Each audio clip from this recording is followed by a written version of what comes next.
சித்தம்பலம் கைத்தல நீரைகணி அப்பம் ஓடவள் பொறி கப்பிய கரி முகன் அடிப்பேணி கற்றிடும் அடி அவர் புத்தியில் உரைபவர் கற்பகமன வினை கடிதேவும் மத்தமும் மதியமும் வைத்திடும் அரண் மகன் மற்பொரு தீரல் போய மதையாமும் மத்தள வைரனி புதல்வனை மட்டவில் மலர் கொடு பணிவேனே முத்தமிழடவினை முற்படுகிரிதன் முற்பட எழுதிய முதல்வோனே முப்பொருமெரிசதாட்சிவனுரை ரதம் அச்சது பொடி செய்த அதிதீரா துயரது கொடு சுப்பிரமணிபடும் அப்புண மதனிடைவமாகி அக்குற மகளுடன் அச்சிறு முருகனை அக்கணமணமருள் பெருமா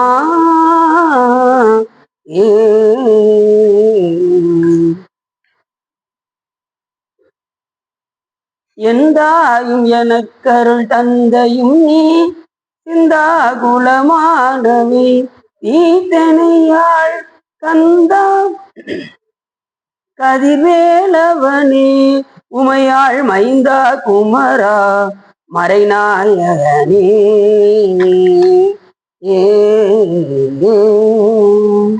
ஒளியர்கோன் பொழித்த புகழியர்கோன் கடல் போற்றி ஆளுமிசை கல்விதப்பில் அணிந்த வீரான் அடி போற்றி வாலி திருநாவலூர் வந்தொண்டர் பதம் போற்றி ஊழிமணி திருவாதூரர் திருத்தால் போற்றி.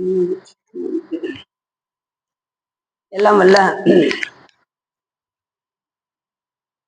மீனாட்சி அம்பாள் உடனாகிய சொக்கநாத பெருமானுடைய பெரும் கருணையினாலே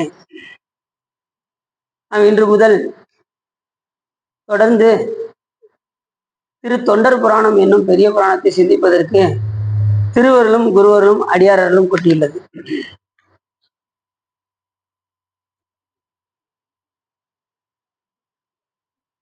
எல்லா புராணங்கள் மொத்தம் 18 புராணங்கள் இருக்கின்றன. இந்த 18 புராணங்கள்ல பாத்தீங்கன்னா கந்த புராணம் 1,00,000 கிரகந்தங்களை கொண்டது. ஆனா அதுக்கு கூட என்ன வைக்கல, பெரிய புராணம் வைக்கல. ஆனா இந்த திருத்தொண்டர் புராணத்துக்கு தான் பெரிய புராணம் என்று வைத்திருக்கின்றார். ஏன்னா தொண்டர்தம் பெருமை சொல்வதும் பெரிது. அகிலாண்ட கோடி பிரம்மாண்ட நாயகன் சிவபெருமான் நினைச்சிருந்தாருன்னா அந்த விரைவு வெட்டியாருக்கு கடிதம் எழுதி கொடுக்கும் பொழுது நான் அகிலாண்ட கோடி பிரம்மாண்ட நாயகன் எழுதி கொண்ட மடல் என்னவென்றாலும் போட்டிருக்கலாம். ஆனா சாமி எப்படி எழுதினாரு அப்படின்னா அடியார்க்கு எளியன் சிற்றம்பலவன் அப்படின்னு எழுதினார். அதுதான் ஒரு சிறப்பு. இப்ப நம்மளாம் என்ன செய்வோம், சித்தாந்த ரத்தினம் ராமசாமி இல்ல கந்தசாமி நம்ம பேருக்கு முன்னாடி பட்டத்தை போடணும்னு நினைப்போம். சித்தாந்த ரத்னம், சித்தாந்த நன்மணி, என்னென்ன பட்டம் வாங்கியிருக்கோம். சில பேர் பார்த்தீங்கன்னா ஏகப்பட்ட பட்டத்தை முன்னாடி போட்டுப்பாங்க. ஆனா சாமி எப்படி எழுதுறாரு பாருங்க, அடியாருக்கு எளியன் அப்படின்னு எழுதுன. சிவபெருமானே அடியாருக்கு எளியன்னு சொன்னா நம்மளாம் என்ன சொல்லணும், நீங்களே யோசிச்சுக்கோங்க. அடியாருக்கு பொடியன்னு சொல்லணும், அடியாருக்கு எளியன் அப்படிதான் நம்ம சொல்லணும்.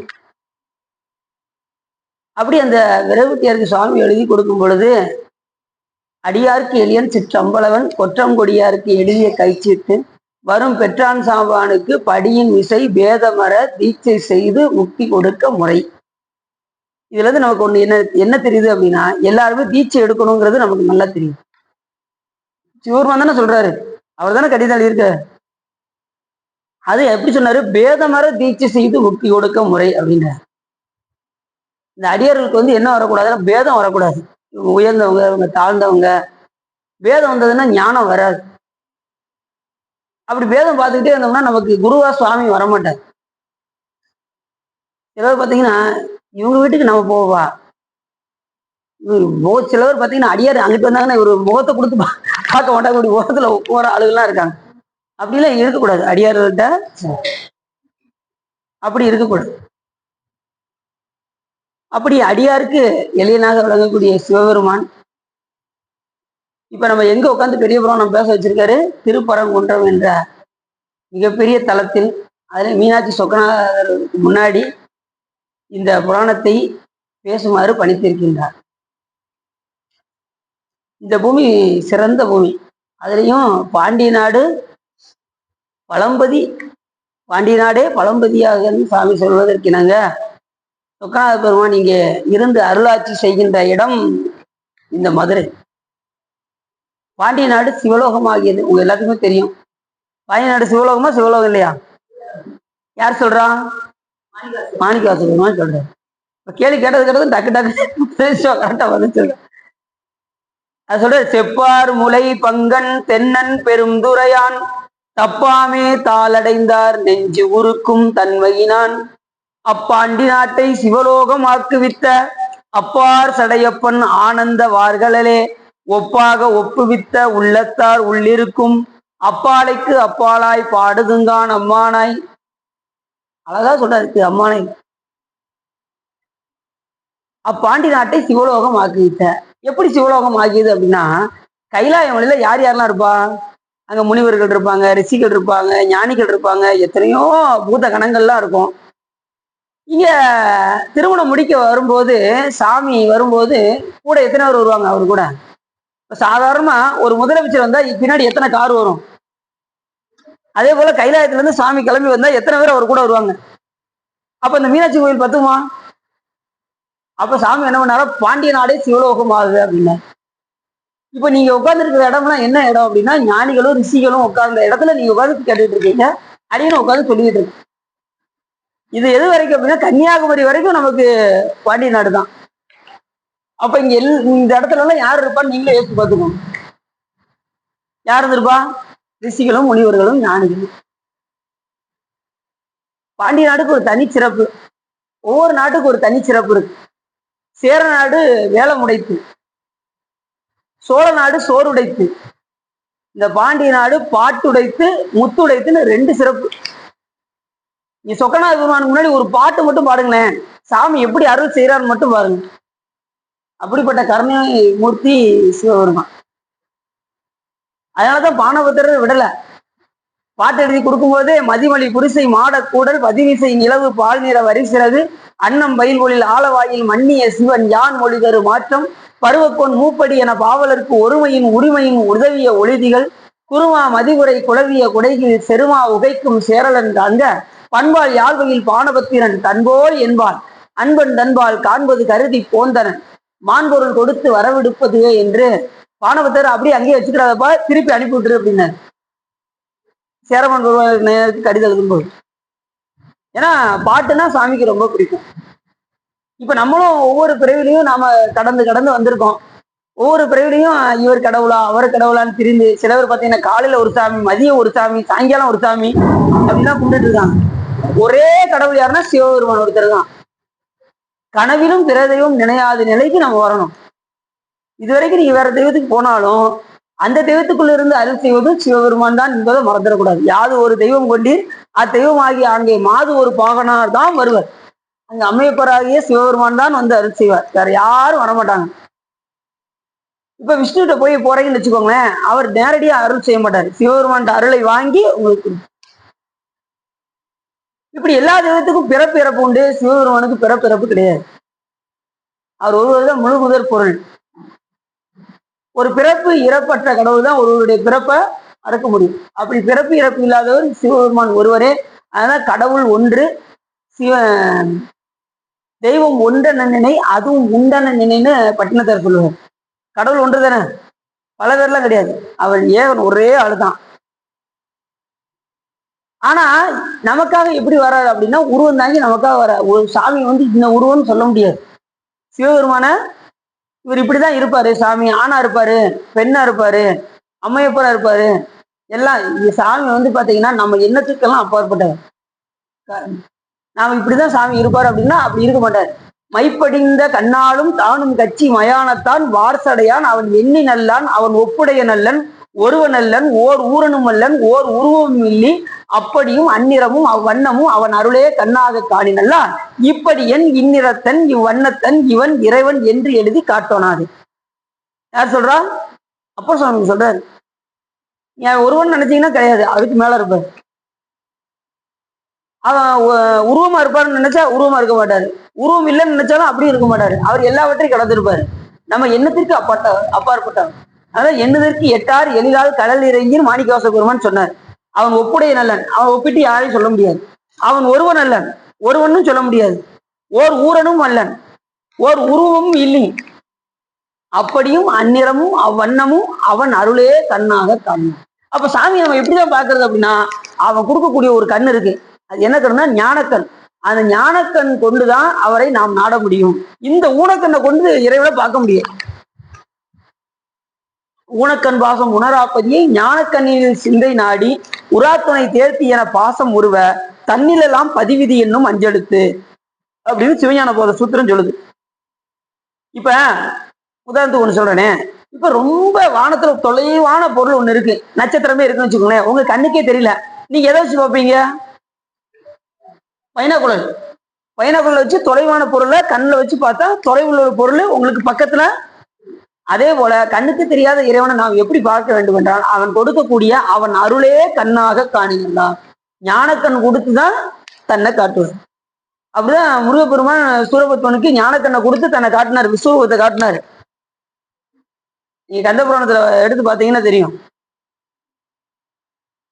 1000 கோடி மன்மதனை முன்னாடி வச்சா கூட முருகப்பெருமான் அழகுக்கு நிக்க முடியாதான் சொல்லுவான் சூரபத்மன். இப்படி 1000 கோடி மன்மதனை கொண்டு வந்து நிப்பாட்டினாலும் அழகுக்கு ஈடாகாதே அப்படின்னு முருகப்பெருமான் பாரு. அடுத்த நிமிஷமே சாமி ஞானக்கண்ணை எடுப்பாரு பாருங்க. அப்பாட நான் முருகரை வணங்கல அப்படிமா. அந்த தன்மானம் அவனை விட்டு கொடுக்காரு. ஆனவன் விடாது. நல்லவேளை நான் முருகரை வணங்கல அப்படிமா. அதுக்கப்புறம் தான் சாமி என்ன பண்ணுவாரு, அவனுக்கு ஞானத்தை கொடுப்பதற்காக வேலாயுதத்தை வைத்து அவன் மாமரமாக ஆகுவான். அவனை வேளால் 2 கூறாக ஆக்கி சேவலும் மயிலுமாக. வேலை எதுக்கு ஓமானம்? ஞானத்திற்கு ஓமானம். எல்லா உயிருக்கும் என்ன வேணும்? ஞானம் தான் வேணும். சாமிகிட்ட போய் நீங்க என்ன கேட்பீங்க? இப்ப சிவபெருமான் வச்சிருக்கிறது என்னது? ஒரு ஆயுதம் வச்சிருக்காரு, அது சூலாயுதம் வச்சிருப்பாரு. முருகப்பெருமான் வச்சிருப்பாரு வேலாயுதம். இந்த உலகத்துல யாராவது சூலாயுதம் பேர் வைப்பாங்களா?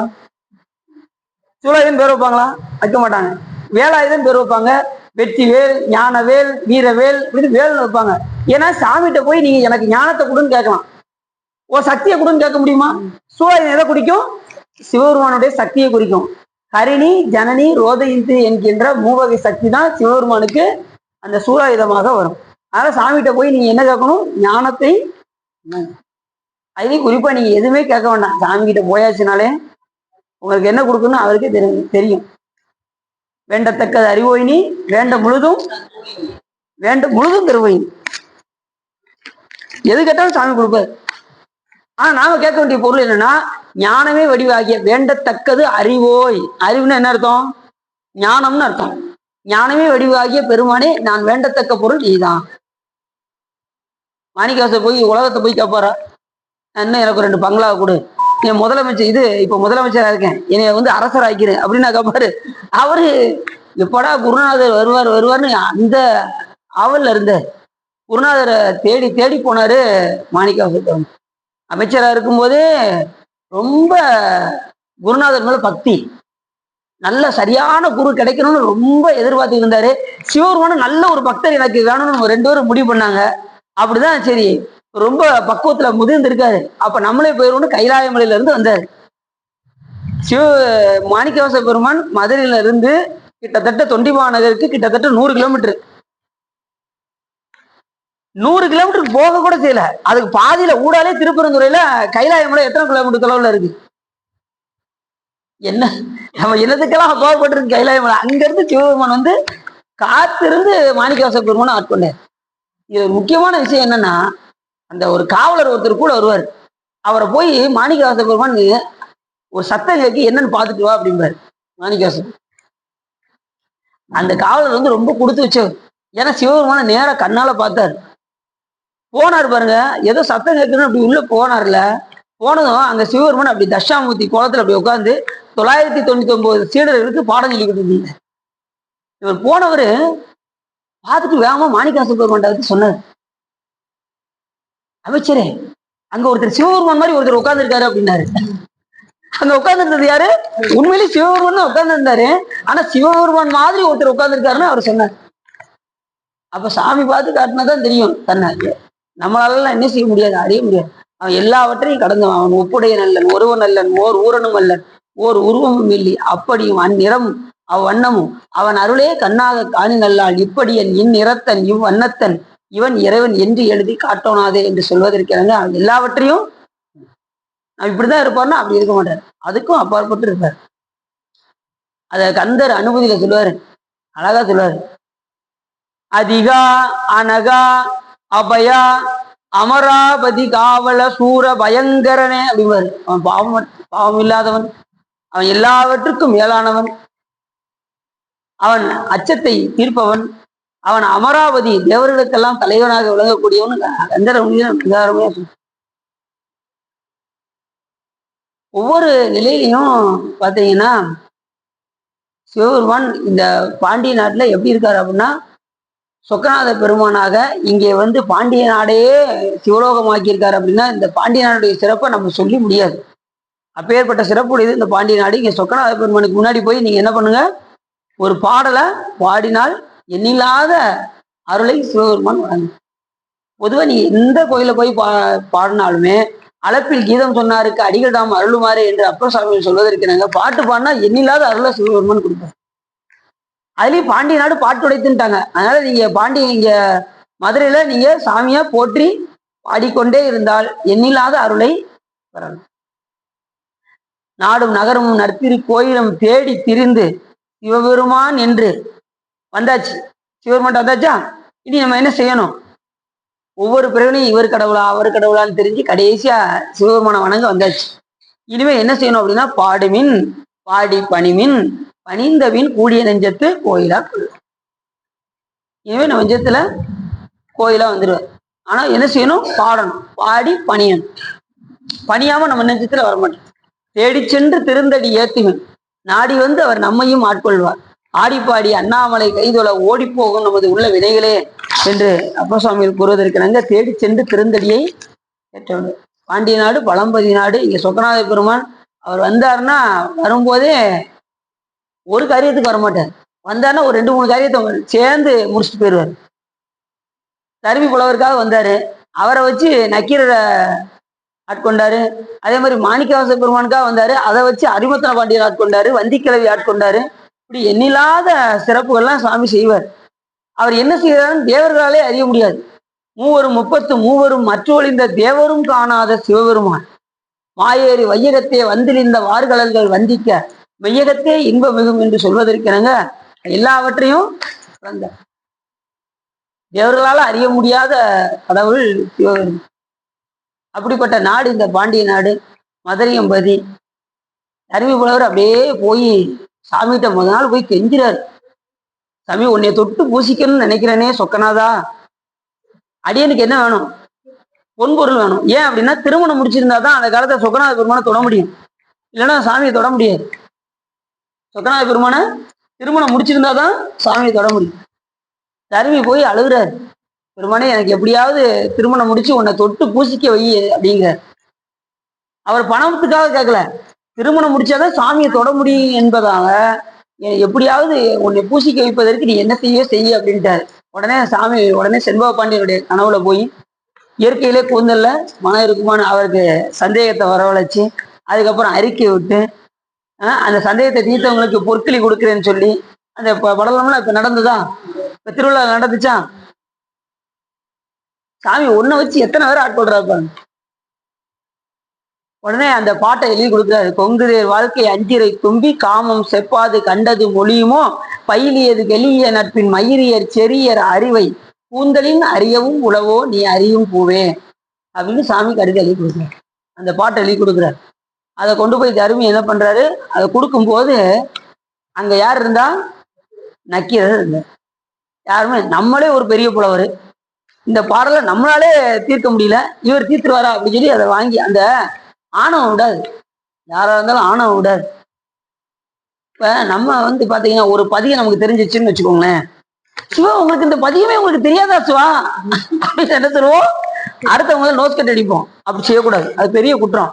நமக்கு ஒரு பதியம் தெரிஞ்சிருச்சுன்னா அது ஆணவ மதத்தின் செயல். அந்த மாதிரி இருக்கக்கூடாது. எப்பயுமே பொறுமையும் நிதானமும், எவ்வளவு படிச்சிருந்தாலும் நம்ம சாமிக்கு முன்னாடி போய் பாடணுமே தவிர அடுத்தவங்களை போய் நமக்கு தெரிஞ்சிருச்சுங்கிறதுக்காக அவங்கள போய் என்ன செய்யக்கூடாது, உங்களுக்கு தெரியலையே சார், கவலைப்படாதீங்க, நீங்க ஒரு தடவைக்கு 4-5 தடவை பாடுங்க, கண்டிப்பா சாமி உங்களை மனப்பாடம் பண்ண வச்சிருவாரு, நீங்க நல்லா பாடலாம் சார், மனப்பாடமா தெரியலனா கூட பரவாயில்ல சார், நீங்க சாமிக்கு முன்னாடி பார்த்து கூட பாடுங்க அப்படின்னு சொல்லுங்க. பார்த்து பாடினா சாமி மார்க் கம்மி பண்ணிடுவாரா? மார்க் குறையா போடுவாரா? அவர் கணக்குல பாடணும், அவ்வளவுதான். கோலை மிடராக, சாமி எனக்கு தொண்டை கொஞ்சம் ஒரு மாதிரி இருக்கு, பரவாயில்லப்பா அப்படிப்பா சிவருமான், இப்ப இல்லப்பா இருக்கட்டும்பா. கவிகோளும் இலவாக, எனக்கு சரியா பாட வராது, கவிகோளும் இலவாக, அப்புறம் எப்படிதான் பாரு, இசை கூடும் வகையால், ஞானசம்பந்த பெருமான் சொல்றாரு, இசை கூடும் வகையால், எப்படியாவது இசைஞ்சு பாடு, இசை கூடும் வகையால் ஏழை அடியார் அவர்கள் யாவை சொன்ன சொல் மகிழும் ஈசன் இடமாம் அப்படிங்கிறாரு ஞானசம்பந்த பெருமான் சொல்றாரு. எப்படியாவது பாடணும், இசைந்து பாடணும், பாடினா சிவபெருமான் இல்லாத அல்ல. அளப்பில் கீதம் சொன்னாருக்கு அடிகள் தாம் அருளுமாறே என்று சொல்வதற்கு என்னங்க, அப்பேற்பட்ட தனி சிறப்ப சுவாமி கொடுத்து கொண்டே இருப்பார். அப்படிப்பட்ட நாடு இந்த பாண்டிய நாடு. இங்க சொக்கநாத பெருமான் எப்படி இருக்காரு, மீனாட்சி சுந்தரேஸ்வராக தன்னைத்தானே அர்ச்சித்த கோயில் பக்கத்துல இருக்கு, இன்மையில். இந்த நியதியை சொன்னதே யாருன்னா சிவபெருமான் தான் சொன்னார். எனில் ஆகவும் இயம்பிய இறைவுதாம் விரும்பும் உண்மையாவது பூசனையே என்று உரைத்தருள அன்னலாதமை அர்ச்சனை புரிய ஆதரித்து அளித்தால் பெண்ணின் நல்லவளோடு பெருந்தவ கொழுந்துன்னு சேக்கிலா சாமி சொல்வதற்கு என்னங்க, சாமி என்ன பண்றாரு, எல்லா உயிர்களும் சிவ பூஜை பண்ண வேண்டும் என்பது சிவபெருமானுடைய நோக்கம். இது உங்களுக்கு எல்லா உயிர்களுமே சிவ பூஜை பண்ணணும். ரெண்டாவது, அந்த காலத்துல எல்லாம் மன்னர்கள்லாம் எந்த மன்னரா இருந்தாலும் சரி கண்டிப்பா என்ன செய்யணும், சிவ பூஜை பண்ணாதான் அவங்களுடைய இது பூர்த்தியாகும், இல்லைன்னா பூர்த்தி ஆகாது. அப்படி சிவபெருமான் மன்னர் ஆட்சி புரிந்த காரணத்தினால் சிவபெருமான் தன்னைத்தானே அர்ச்சித்த கோயில் தான் இன்மையில் நன்மை. ராமன் பாத்தீங்கன்னா கடைசி எல்லாம் முடிஞ்சிருச்சு, என்னுடைய மிஷின் முடிஞ்சிருச்சு அப்படின்னு நினைச்சாரு. அந்த நேரத்துல அகத்தியர் எப்பா உன்னுடைய மிஷின் தான் முடியல, உனக்கு இன்னொரு வேலை இருக்கு, சிவ பூஜை நீ பண்ணணும் அப்படின்னாரு. அதுக்கப்புறம் தான் அவர் சிவ பூஜை பண்ணார் ராமர். யாரா இருந்தாலும் முடிவு என்னன்னா சிவ பூஜை பண்ணணும். இதை சிவபெருமான் சொல்லிட்டு சிவபெருமான் பண்ணாம விட்டாரா? இல்ல, அவரும் பண்ணி காமிச்சார். முருகப்பெருமானா இருந்து திருச்செந்தூர்ல செஞ்சு காமிச்சாரு, விநாயகர் பெருமானா இருந்து பிள்ளையார்பட்டியில, கணபதீஸ்வரத்துல, எல்லா இடத்துலயும் சுவாமி செஞ்சு காமிச்சார். அம்பாள் காஞ்சிபுரத்துல அவங்க 32 அரங்கள் வளர்த்து அம்பாள் செஞ்சு காமிச்சாங்க. முடிவு என்னன்னா சிவ பூஜை அப்படிங்கிறத மட்டும் மறந்துடப்போம். சரி, இது ஒரு புறம் இருக்க. மதுரையம்பதி அப்படிப்பட்ட பாண்டிய நாட்டுல நாம இப்படி அமர்ந்து பெரிய புராணம் கேட்கறது பெரிய சிறப்பு. அதுலயும் திருப்பரங்குன்றம் முருகப்பெருமான் தேவயானை அம்மையோடு இங்கே திருமணம் முடித்த ஒரு தலம். அது சொல்லும்போது முக்தை தரு பக்தி திருநகை அத்திக்கு இறை சக்தி சரவண முக்தி கூறு வித்து கூறுவரன் என ஓதும் என்று அந்த வரிக்கு இலக்கணமாக இருக்கக்கூடிய இடம் திருப்பரங்குன்றம். தேவயானை அம்மை அவங்க முத்து போன்ற பற்களை உடையவங்களாம். யாரு? தேவயானை அம்மை. சொல்லும் போதே முத்து போன்ற பற்களையுடைய தேவயானை அம்மை என்ன செஞ்சாங்க, முருகப்பெருமானுக்கு பணி செய்யும் போது அந்த புன்னகையோடு பணி செய்வாங்களாம். இறைவனுக்கு பணி செய்யும் போது எப்படி இருக்கணும், ஆர்வத்தோட பணி செய்யணும். உழவார் பணிக்கு போக வேண்டியிருக்கா சிவா, ஒரு மணிக்கு முடிஞ்சிருமா அப்படின்னு உழவார் பணி எப்படா முடியும் இருக்கக்கூடாது. சிலர் பார்த்தீங்கன்னா வேலை பார்த்துக்கிட்டே எப்போ டீ வரும், எப்போ வடை வரும் அப்படின்னு கேட்கக்கூடாது. நீங்க ஆர்வத்தை அதிகமா செலுத்துனீங்கன்னா மற்றதெல்லாம் தானா வரும். நீங்க எதுல ஆர்வத்தை அதிகமா செலுத்துறீங்களோ மற்றதெல்லாம் என்ன உங்களுக்கு கேட்காம வந்துகிட்டே இருக்கும். நீங்க பணி செய்யறது மட்டும் நோக்கா இருங்க, உங்களுக்கு டீ வரும், வடை வரும், எல்லாமே உங்களுக்கு தேவையானதெல்லாம் வந்துகிட்டே இருக்கும். நீங்க ஆழ்ந்து அந்த பணியில இருந்தீங்கன்னா, நீங்க சிவத்துக்குள்ள அழுந்தீங்கன்னா புகழெல்லாம் உங்களை தானா தேடி வரும். நீங்க எந்த அளவுக்கு சிவத்துக்குள்ள உள்ள போகிறீங்களோ அந்த அளவுக்கு பேரும் புகழும் உங்களை தேடி வந்துகிட்டே இருக்கும். நீங்க அதை விரும்புனீங்க அப்படின்னா சிவம் போயிடும், சிவம் கிடைக்காது. புகழ் புகழ் புகழ்னு போனீங்கன்னா புகழும் கிடைக்காது, சாமியும் கிடைக்க மாட்டேன், ரெண்டும் நடிக்கு. நீங்க சிவத்துல அழுந்துங்க, எல்லாமே உங்களுக்கு கிடைக்கும். சிவபெருமான் தான் முழுமுதற் பொருள் என்று எல்லா அருளாளர்களுமே அவங்க சொல்றாங்க. சிவனோடு ஒக்கும் தெய்வம் கேடினும் இல்லை, அவனோடு ஒப்பார் இங்கும் யாவரும் இல்லை, புவனம் கடந்தென்று பொன்னடி மின்னும் தவண சடைமுடி தாமரை ஆனே என்று யார் சொல்றா? திருமூலர் முதல் பாட்டுல சொல்றாரு, சிவனோடு ஒக்கும் தெய்வம். ஒருத்தர் பார்த்தாரு, இங்க பாருங்க, அறியும் சிவன் ஒண்ணு, இதை அறியாதவர் வாயில் மண்ணு அப்படின்னாரு.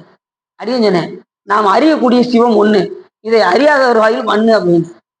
நாம் அறியக்கூடிய சிவம் ஒண்ணு, இதை அறியாத அது எப்படி ஒன்னாக முடியும்? அவரு உயிர் இருக்கும். யாரு? திருமால் வந்து உயிர் இருக்கும். அவர் எப்படி சிவபெருமானோட ஒப்பிட்டு சொல்ல முடியும்? சொல்லுங்க பார்ப்போம். அவர் பிறந்திருக்காருல, 8வது குழந்தையா கண்ணனை பிறந்திருக்காரா? கருவுல பிறந்தவங்க கடவுள் இல்லை, அதை மட்டும் மறந்துடக்கூடாது. சிவபெருமான் எங்கேயாவது பிறந்திருக்காரு வளர்ந்திருக்காருன்னு ஏதாவது நூல் எடுத்து கொடுங்க, நான் இப்பயே ஒரு காத்தை அறுத்துக்கிறேன். எந்த நூலும் சொல்லாது. அவர் ஒருவர்தான் முழுமுதற் பொருள்.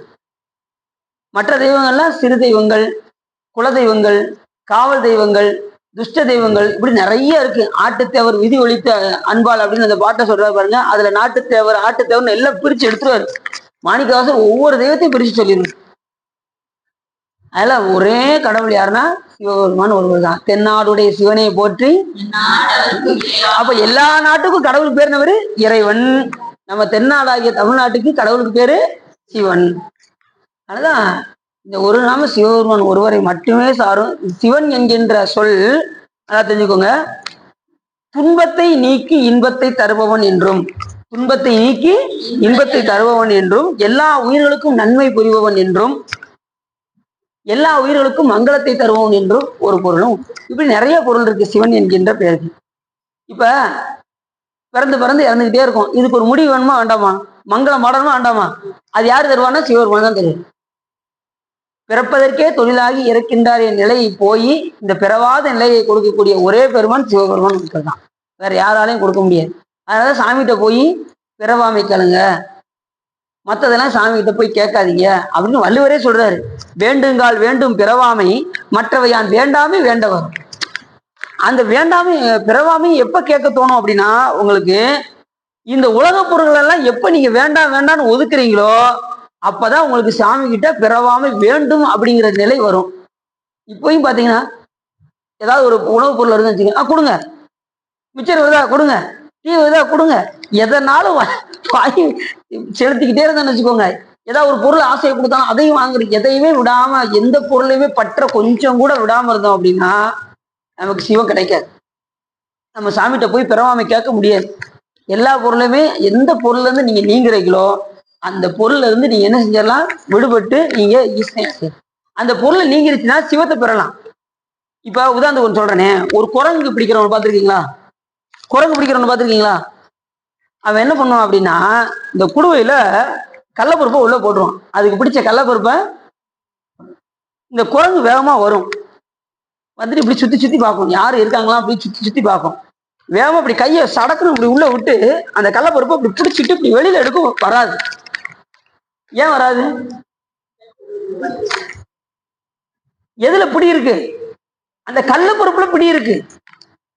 அதுல அதுல அதுல வந்து பற்று இருக்கு, அதை எடுக்கு. இப்ப அந்த கடலப்பருப்பு விட்டாச்சுன்னா கை வெளியில வந்துடும். ஆனா விட முடியல, அதால ஈஸியா வந்து பிடிச்சிட்டு போயிடுவான் குரங்கு பிடிக்கிறவங்க. பார்த்துருக்கீங்களா? அதே போல நாம எதுல பற்று வச்சிருக்கோம்? உலகத்து மேல பற்று வச்சுக்கிட்டு பிடிச்சுக்கிட்டு விட மாட்டேங்கும். கொஞ்சம் இதை விட்டாச்சுன்னா சிவபெருமானை போய் அடைஞ்சிடலாம். இதுல முடிச்சு மாட்டிக்கிட்டு இந்த உலகத்திலே சுத்திக்கிட்டு சாமியை தேடி போகாம நம்ம ரொம்ப கஷ்டப்பட்டுக்கிட்டு இந்த உலகத்துல எனக்கு துன்பம் வருதுங்க துன்பம் வருதுங்கன்னு இப்படி உட்காந்துக்கிட்டே இருந்துட்டு இன்ப பொருளை நாடுனா தான் இன்பம் வரும். ஆனந்தமே வடிவாகிய இன்பமே வடிவாகிய சிவபெருமான் இருக்க நாம அவரை விட்டுட்டு நாம என்ன செய்யறோம்? இந்த உலகம் தான் பெருசுன்னு நினைச்சிட்டு. என்ன காரணம் அப்படின்னா, இந்த உலகத்துல எதனால கிடைக்குதா, எல்லாம் கண்ணுக்கு தெரியுதா, கண்ணுக்கு தெரியறதுனால இது நமக்கு பெருசா தெரியுது, கடவுள் நமக்கு தெரிய மாட்டேங்குது. இதுதானே நமக்கு பெருசா தெரியுது. சாமி நமக்கு கண்ணுக்கு தெரியாதனால நமக்கு அவரை பத்தி அருமை தெரியல. கண்ணுக்கு மட்டும் தெரிஞ்சுட்டாரோ எல்லாரும் தன்னை உடனே காட்டுவாரா சாமி? விறகில் தீயினன் பாலில் படு நெய்போல் மறைய நின்றுளான் மாமணி சோதியான். அப்ப சொல்ற, விறகில் தீயினன் பாலில் படு நெய்போல் மறைய நின்றுளான் மாமணி சோதியான், உறவுகோல் நட்டு உணர்வு கையிற்றினால் முருக வாங்கி கடை கொண்டிருக்குமே அப்படின்னு சொல்றாரு. விறகுல நெருப்பு இருக்கா இல்லையா? பத்த வச்சா தெரியும், பத்த வச்சா நெருப்பு இருக்கு. பால்ல நெய் இருக்கா? சரி, அது எப்படி வெளிவரும்? மத்தத்தை ஊன்றி நல்லா கடைஞ்சா வெளிப்பட்டு தோன்றும். அப்ப நெய் இருக்கானா? இருக்கு. அதே போல கடவுள் இருக்காருன்னா இருக்காரு, நம்ம கண்ணுக்கு தெரியல. அப்ப என்ன செய்யணும்? அன்பு என்கின்ற மத்தத்தை ஊன்றி அறிவு என்கின்ற கயிறை வச்சு திரிக்கணும். என்ன அந்த அறிவு அப்படின்னா, 2 வகை அறிவு. ஒன்று அவரஞானம், மற்றொன்று பரஞானம். அவரஞானம் என்பது நூல்களால் கற்கக்கூடிய அறிவு, பரஞானம் என்பது அனுபவத்தினால் ஏற்படக்கூடிய அறிவு. இந்த ரெண்டை வைத்துதான் இறைவன் அறிய முடியுமே தவிர இல்லைன்னா நாம் சாமி பார்க்கவே முடியாது. அந்த இரண்டு அறிவும் ஒரு சேரப்பட்டவர் ஞானசம்பந்த பெருமான். ஓமையில்லா கலைஞானம், உணர்வறிய மெய்ஞானம், தவ முதல்வர் சம்பந்தர் தாமுணர்ந்தார் அந்நிலையில்னு சைக்கிளா சங்கி சொல்றாரு. அப்படி இருவகை ஞானத்தையும் பெற்றவர் திரு ஞானசம்பந்த பெருமான். அவருக்கு இந்த ஞானப்பால் அறந்ததுமே ரெண்டு வகை ஞானமும் வந்துருச்சு, அபரஞானம் பரஞானம். இந்த ரெண்டு ஞானம் வந்தது சாமி ஈஸியா பார்த்துட்டாரு. தோடுடைய செவியன் விடை ஏறி ஒரு தூவன் மதி சூடி காடுடைய சுடலை பொடி பூசி என் உள்ளம் கவர் கல்வன்னு பாடினாரு. அந்த ஞானம் வரப்போய் தானே பாடினாரு. சாமி காட்சி கொடுத்தாரா கொடுக்கலையா? அதுலயும் சொல்றாரு அந்த பாட்டுல, எனக்கு சிவபெருமான் எப்படி தெரியுமா காட்சி கொடுத்தாரு, எதனால காட்சி கொடுத்தாருன்னு முதல் பாட்டுல சொல்றாரு. ஏடுடைய மலரான் முனை நாள் பணிந்து ஏத்த அருள் செய்த, பல்வேறு பிறவில பண்டை பிறவில சிவபெருமானை மலரால் எடுத்து அர்ச்சித்த காரணத்தினால் சிவபெருமான் எனக்கு அருள் செய்திருக்கின்றார் அப்படின்னு சொல்றாரு. அப்போ மலர் பணி செய்யணுமா செய்யக்கூடாதா? சிவபூஜை இருக்கிறவங்க கண்டிப்பா பண்ணிடுவாங்க. மலரால சிவபெருமானை நிறுத்தணும், அர்ச்சனை புரிவாங்க. மற்றவங்க எப்படி பண்ண முடியும்? தினசரி மலர்களை பறிச்சு சுவாமிக்கு சாப்பிடும். மலர் பணி விட்டுறக்கூடாது. புண்ணியம் செய்வாருக்கு பூண்டு அண்ணல் அது கண்டு அருள் புரியா நிற்கும். எண்ணிலி பாவிகள் என்கிற ஈசனை நன்னறியாமல் நழுவுகின்றாரு அப்படிங்கிறார். எண்ணிலி பாவிகின்றார். இந்த எளிமையான முறையில தெரியாதவங்க பாவிகளே சொல்றாரு. யார் சொல்றா? திருமலதேவன் என்ன சொல்ற. எல்லாரும் பூவெல்லாம் பறிப்பீங்களா? பறிச்சு சாமி கொடுப்பீங்களா? புண்ணியம்னாலே பூவும் நேரும். இந்த புண்ணியம் செய்வாருக்கு பூண்டு இல்லைன்னா இந்த பூல யார் இருப்பாரு தெரியுமா உங்களுக்கு? பூவுல பிரம்மா இருப்பாரு. இந்த உயிர்கள் விருப்பப்பட்டா பிரம்மலோகத்தை கொடுப்பாராம் சாமி. தண்ணிக்குள்ளேயே ஒருத்தர் இருப்பாரு, யாரும் தெரியுமா உங்களுக்கு? திருமால். அவர் லோகத்தை கேட்டாலும் சாமி கொடுப்பாராம். அண்ணன்லாம் யாரும் தெரியுமா? சிவபெருமான். தன்னையே கொடுக்கறனாலும் கொடுத்துருவான். இந்த பாட்டுல அவ்வளவு விளக்கம் இருக்கு. புண்ணியம் செய்வாருக்கு பூவுண்டு நீருண்டு அண்ணல் அது கண்டு அருள் புரியா நிற்கும். இதை பார்த்து சிவபெருமான் அருள் புரியாம இருக்கவே மாட்டாராம். பூ பணி செய்தீர்கள் என்றால் நீங்க எதை நோக்கி செய்கின்றீர்களோ அந்த பயிரை நீங்கள் அடைவீர்கள். அப்படிதான் சொல்ற. புண்ணியம் செய்வாருக்கு பூவுண்டு நீருண்டு அண்ணல் அது கண்டு அருள் புரியா நிற்கும் எண்ணிலி பாவிகள். இந்த எளிமையான முறையை தெரியாது. ஏன்னா சில பேர் தான் சிவ பூஜை பண்ணுவாங்க, எல்லாருமே பண்றாங்க. அதனாலதான் இந்த இடத்துல பல பேர் அதை பண்ணாததுனால பல பேர் பாவிகள் அப்படின்னா. இந்த எளிமையான முறையை தெரியாதவர்கள் எண்ணிலி பாவிகள் அப்படின்னாரு. எண்ண முடியாத பாவிகள் இருக்காங்க அப்படிங்கிற. நாம அந்த லிஸ்ட்லாம் என்ன செஞ்சிடக்கூடாது, சேர்ந்துடக்கூடாது. நித்தலும் சாமிக்கு மலர் பறித்து சுவாமிக்கு கொடுக்கணும், வழிபாடு. சுந்தரம் சாமிகிட்ட போய் கேட்டாங்க, சாமி பாவிகள் யார் சாமி அப்படின்னு போய் கேட்டாங்க. அப்ப சுந்தரம் சாமி சொன்னாரு, பக்திமையையும் அடிமையையும் கைவிடுவான் பாவியேன் அப்படின்னு. இந்த பக்திய சில பேர் கோயில் வந்துகிட்டே இருப்பாங்க, திடீர்னு நின்றுட்டாங்கன்னு வச்சுக்கோங்க, அவங்க பாவிகளாம். வந்துகிட்டே இருக்கிறவங்க திடீர்னு வரலன்னா பக்தியை கைவிடுவது பாவி அப்படின்னு. பக்தியுமே அடிமையும் சிவபெருமானுடைய அடிமை தரத்தை யார் கைவிடுகின்றார்களோ அவர்கள் பாவிகள் அப்படின்னு. புரியுது அவங்களுக்கு? அப்ப அந்த திறத்துல எப்பயுமே கடைசி வரைக்கும் உறுதிப்பாடோடு கடவுள் ஒன்று, அது சிவபெருமான் தான் என்ற உறுதிப்பாடு இருந்து அதையே நோக்கி நாம பயணத்தை செலுத்தினோம் என்றால் சிறப்பாக இருக்கும். இரண்டாவது, சாமி எப்பேற்பட்ட தன்மையோட அவர் உருவம் ஒரு எல்லாவற்றையும் கடந்தவராக உருவமும் தாங்கி நமக்காக வர்றாரு. நாம 36 தத்துவத்தை கடந்திருக்காரு சாமி. நாதம், விந்து, சாதாக்கியம், ஈஸ்வரம், சுத்தவித்தை, காலம், நீதி, கலை, வித்தை, அராகம், புருடன், மாயை, மனம், புத்தி, சித்தம், அகங்காரம், சுவை, ஒளி, உரு, ஓசை, நாற்றம், மெய், வாய், கண், மூக்கு, செவி, மெய், வாய், கண், மூக்கு, எருவாய், கருவாய், பஞ்சபூதங்கள் 5, இப்படி 36 தத்துவத்தையும் கடந்து இருக்கின்றவர் தான் இறைவன். இப்ப நாம எப்படி இருக்கோம் அப்படின்னா, இந்த 36 தத்துவத்திலையுமே 31 தத்துவத்துக்குள்ளதான் நாம இருக்கோம். 5 தத்துவம் நமக்கு கிடையாது. அது சிவ தத்துவம்னு பேரு. இந்த 31 தத்துவம் தான் நமக்கு கருவிகளாக வருகின்றது. இந்த 31 தத்துவம் நமக்கு கருவி. இதுல இருந்துதான் நாம என்ன செய்யணும், இறைவனை அறிந்து நாம போகணும். கண்ணுக்கு தெரியாத இறைவனை நாம எப்படி போய் அடைய வேண்டும் என்றால், நாம இப்ப கண்ணுக்கு சாமி தெரியலங்கிறதுக்காக நீ எந்த வடிவம் தாங்கி விரும்புறீங்களோ அந்த வடிவம் தாங்கி சிவபெருமான் அருள் செய்வாராம். கடவுள் சிவபெருமான் தெரிஞ்சிருச்சு. ஆனா இன்னும் உருவம் நம்ம அறிவை கொண்டு சொல்ல முடியாது. ஏன்னா எல்லாவற்றையும் கடந்தவன் இறைவன். நல்லா தெரிஞ்சுக்கோங்க, சிவபெருமான் எல்லாவற்றையும் கடந்தவர். நமக்காக உருவம் தாங்கி 25 மாகேஸ்வர மூர்த்தங்களா வர்றாரு. அதாவது காலசங்காரமூர்த்தி, காமசங்காரமூர்த்தி, சரங்காசங்காரமூர்த்தி, திரிபுர சங்காரமூர்த்தி, ஏகவாதமூர்த்தி, கல்யாண சுந்தரமூர்த்தி, அரியத்தர், நடராஜமூர்த்தி, தட்சிணாமூர்த்தி, இப்படி 25 மாகேஸ்வர மூர்த்தங்களாக சிவபெருமான் நமக்காக உருவம் தாங்கி வர்றாரு. வேற எந்த வடிவமும் எடுக்கல. சிவபெருமான் எடுத்த வடிவங்கள் 25 மாகேஸ்வர மூர்த்தங்கள். ரெண்டாவது, இந்த 25 மாகேஸ்வர மூர்த்தங்களும் எதுல அடங்கும் அப்படின்னா சிவலிங்க மூர்த்தத்துல அடங்கும். சிவலிங்கம். அதனாலதான் சிவ பூஜை எடுக்கிறவங்களுக்கு தனியா நடராஜரையோ இல்ல தட்சிணாமூர்த்தியோ கொடுக்க மாட்டாங்க, சிவலிங்கத்தை தான் கொடுப்பாங்க. ஏன் அப்படின்னா சிவ பூஜை பண்ணும்போது சிவலிங்கத்தை வைத்து அர்ச்சித்தால் 25 மாகேஸ்வர மூர்த்தங்களுடைய அருளும் கிடைக்கும். அதனாலதான் சிவ பூஜைக்கு சிவலிங்கத்தை வச்சு பூஜை பண்ற காரணம். அது மாதிரி எல்லா திருக்கோயிலும் எது மூலவரா இருக்கா யோசிச்சு பாருங்க. கருவறையில யார் இருக்கா? சிவலிங்கம் தான் இருக்கும். ஏன் அப்படின்னா அதுல சிவபெருமான் பஞ்சமுகத்தோடு இருப்பாரு. பஞ்சமுகத்தோடு இருந்தால் அதுக்கு சதாசிவமூர்த்தி என்று பெயர். அதே இது ஒவ்வொரு முகத்துக்கும் 5 திருமேனி கொண்டு இருந்தால் அந்த மூர்த்தத்துக்கு மகா சதாசிவமூர்த்தி என்று பெயர். புரியுதா உங்களுக்கு? இப்ப நம்ம மகா சதாசிவமூர்த்தி நீங்க மதுரை சொக்கநாத பெருமானுடைய கோயில் நீங்க போய் பாத்தீங்கன்னா உள்ள போய் பாத்தீங்கன்னா அங்க 25 முகத்தோடு சாமி அமர்ந்த கோலம் அந்த கோபுரத்துல இருக்கும். நீங்க பாத்தீங்கன்னா தெரியும், மகா சதாசிவமூர்த்தின்னு பேர். இப்ப இந்த சிவபூஜை பண்றவங்க எப்படி விரும்பணும்னா அதுல 5 முகத்தோடு இருக்கான்னு நினைச்சு வழிபாடு பண்ணணும். 5 முகத்துல ஈசானம், தத்புருஷம், அகோரம், வாமதேவம், சத்யோஜாதம் என்கின்ற 5 முகத்தோடு இருந்துதான் நாம உள்ள பார்க்கணும் சாமிய. இந்த தத்புருஷ முகம் தான் எல்லா கோயிலையும் இருக்கும். கிழக்க பார்த்த முகம் இருக்கு பாருங்க, அந்த முகம் தான் எல்லா திருக்கோயிலையும் வச்சிருப்பாங்க. ஒரு சில கோயில்களை மட்டும் சாமி மேற்கு முகமா இருப்பார். என்ன காரணம்னா அங்க சாமி ஞானத்தை நல்குகின்றார்னு தெரிஞ்சுக்கணும். மேற்க பார்க்க இருக்கிற முகம் ஞானத்தை தரக்கூடிய மூர்த்தம், கிழக்க பார்க்க இருக்கிற மூர்த்தம் போகத்தை தரக்கூடிய மூர்த்தம். இப்ப எல்லா உயிர்களுக்கும் என்ன தேவை? போகம் தானே தேவை. அதுக்காக தான் நிறைய கோயில்ல பாத்தீங்கன்னா கிழக்க பார்த்து இருப்பார். இப்ப நம்ம சொக்கநாத பெருமாள் எப்படி இருக்காரு? கிழக்க பார்க்கறது. நீங்க சிவசைலத்துக்கு போங்க, அம்பாசமுத்திரம் சிவசைலத்துல சாமி எப்படி இருக்காரு? மேற்கு முகமா இருக்கு. தாய்மான சாமிகள் திருச்சிராப்பள்ளி பாத்தீங்களா? அப்ப அங்க சாமி ஞானத்தை கொடுக்குறான்னு அர்த்தம். அந்த அந்த மாதிரி கோயில்ல ரொம்ப விசேஷம். அங்கெல்லாம் போய் சாமி வழிபாடு பண்ணா ஞானம் வேகமா வந்துடும் நமக்கு.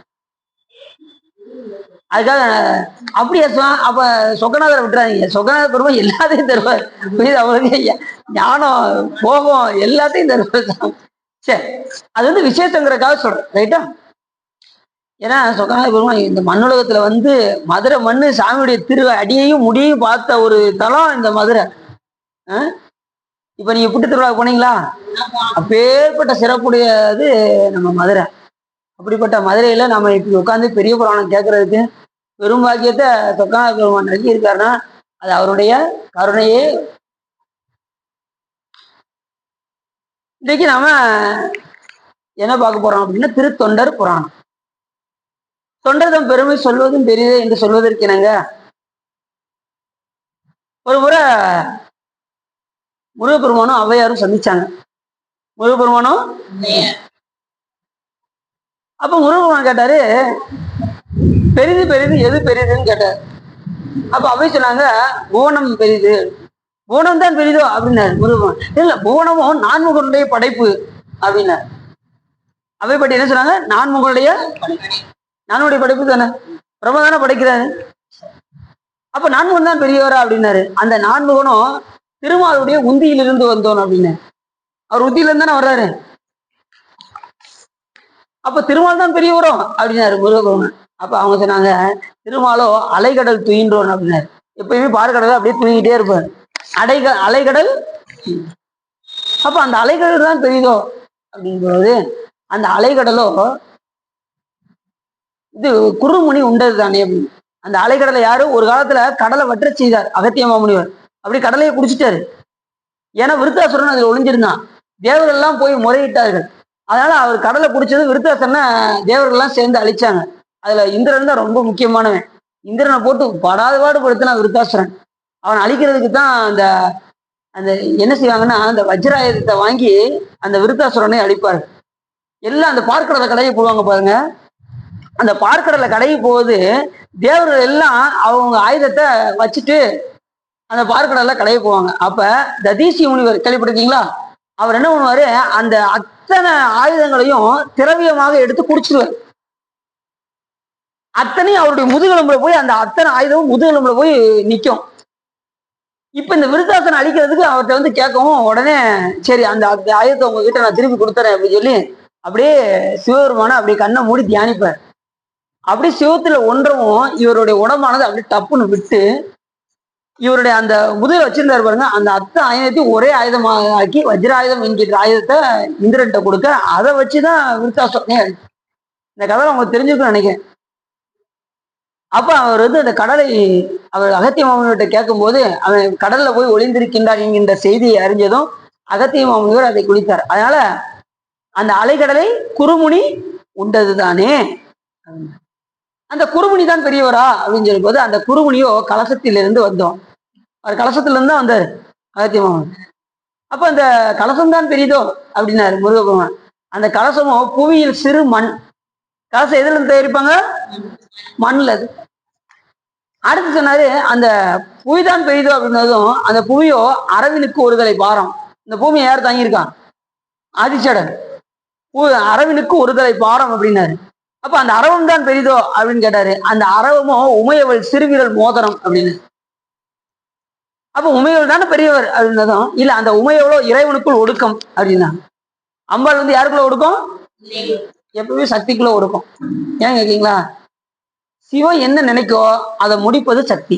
ரெண்டையும் பிரிக்கவே முடியாது. எப்பயுமே சக்தியையும் சிவத்தையும் பிரிப்பற்ற சக்தி தான் அமையும். அப்பரு இப்ப நீங்க உதாரணத்துக்கு ஒண்ணு நான் சொல்றேனே, இப்ப நீங்க இங்க இருக்கீங்க, இங்க இருந்துட்டு நீங்க வீட்டுக்கு போகணும்னு நினைக்கிறீங்க, எப்படி போவீங்க? உங்க காலால நடந்து போவீங்க. அப்ப நீங்க நினைக்கிற ஆளு வேற, கால நடந்து போற ஆளு வேறையா? அப்ப சுவாமியுடைய திருவடியை தான் நாம சக்தி என்று கூறுகின்றோம். இது அவங்களுக்கு இப்ப சாமி இந்த உலகத்தை படைக்க வேண்டும் என்று நினைக்கிறார். ஆமா, படைக்கிறது யாருன்னா சக்தியை வச்சுதான் செய்வார். நான் எதையும் செய்ய மாட்டார். இப்ப நீங்க உறங்குனீங்கன்னா சிவம், எந்திரிச்சு வேலை செய்ய ஆரம்பிச்சிட்டீங்கன்னா நீங்க சும்மாவும் உங்களால ரெஸ்ட் எடுக்காமவும் இருக்க முடியாது, வேலை செய்யாமவும் இருக்க முடியாது. எப்பயுமே பிரிக்கவே சிவம் சக்தி எப்பயும் பிரிக்க முடியும். சில பேர் பாத்தீங்கன்னா சக்தியை பிரிச்சு வழிபாடு பண்றாங்க. மேல்மருவத்தூர் அப்படின்னு சொல்லி சக்தி என்ன செய்யறாங்க? பிரிச்சு வழிபாடு. அப்படி எப்பயுமே பண்ணக்கூடாது. சிவசக்தி நீங்க திருமுறை பாடல்கள்ல ஒவ்வொரு பாட்டையும் நீங்க எடுத்து பாருங்க, அம்மையப்பராதான் பாடிப்பாங்க. பாட்டை எடுத்துக்கோங்க. என்ன பாட்டு? தோடுடைய ஒரு பக்கம் தோறு ஒரு பக்கம் செவி. யார் இருக்கா? அம்மையப்பர். எல்லா பாட்டிலையும் நீங்க எடுத்துக்கோங்க, அம்மையப்பரை தான் சொல்லுவாரு ஒழிய தனியா சிவபெருமானியோ தனியா சக்தியவோ எந்த ஞானியும் பாடியிருக்க மாட்டாங்க. அம்மையப்பரா தான் பாடியிருப்பாங்க. நீங்க எந்த பாட்டை வேணாலும் செக் பண்ணி பார்த்துக்கோங்க.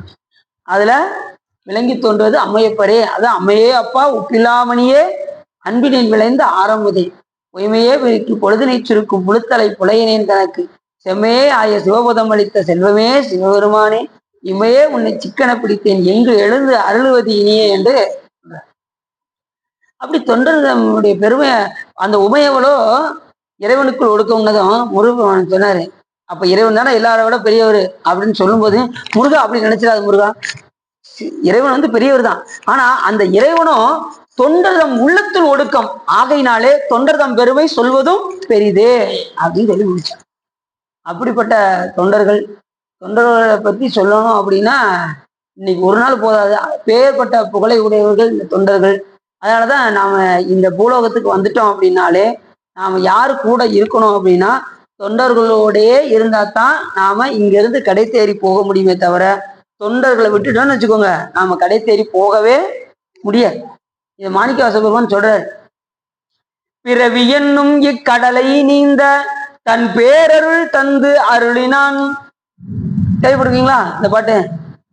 பிறவி என்னும் இக்கடலை நீந்த இங்க இருந்து தப்பிக்கிறதுக்கு தன் பேரருள் தந்து அருளினான். அறவை என்ற அடியார்கள் தங்கள் அருள் குலாம் புகவிட்டு நல் உறவு செய்து, யாருக்கிட்ட? அடியார்கள்ட்ட நல் உறவு செய்து தன் உண்மை பெருக்கமாம் திறமை காட்டிய சேவடி கண்ணம் நம் சென்னி மண்ணி மலருமே அப்படிங்கிறாரு மாணிக்கவாசகர் பெருமான். சென்னிப்பத்து சென்னி மண்ணி மலருமே எல்லாம் கண்டுபிடிச்சாங்க. இது சென்னிப்பத்து அப்படின்ட்டாங்க.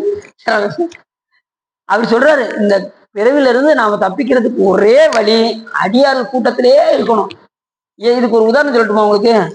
சொல்லிடலாமா? உதாரணம் சொல்லிடலாமா? இந்த ட்ரெயின் பெட்டி இருக்கு பார்த்திருக்கீங்களா? முன்னாடி என்ஜின் பெட்டி இருக்கும்.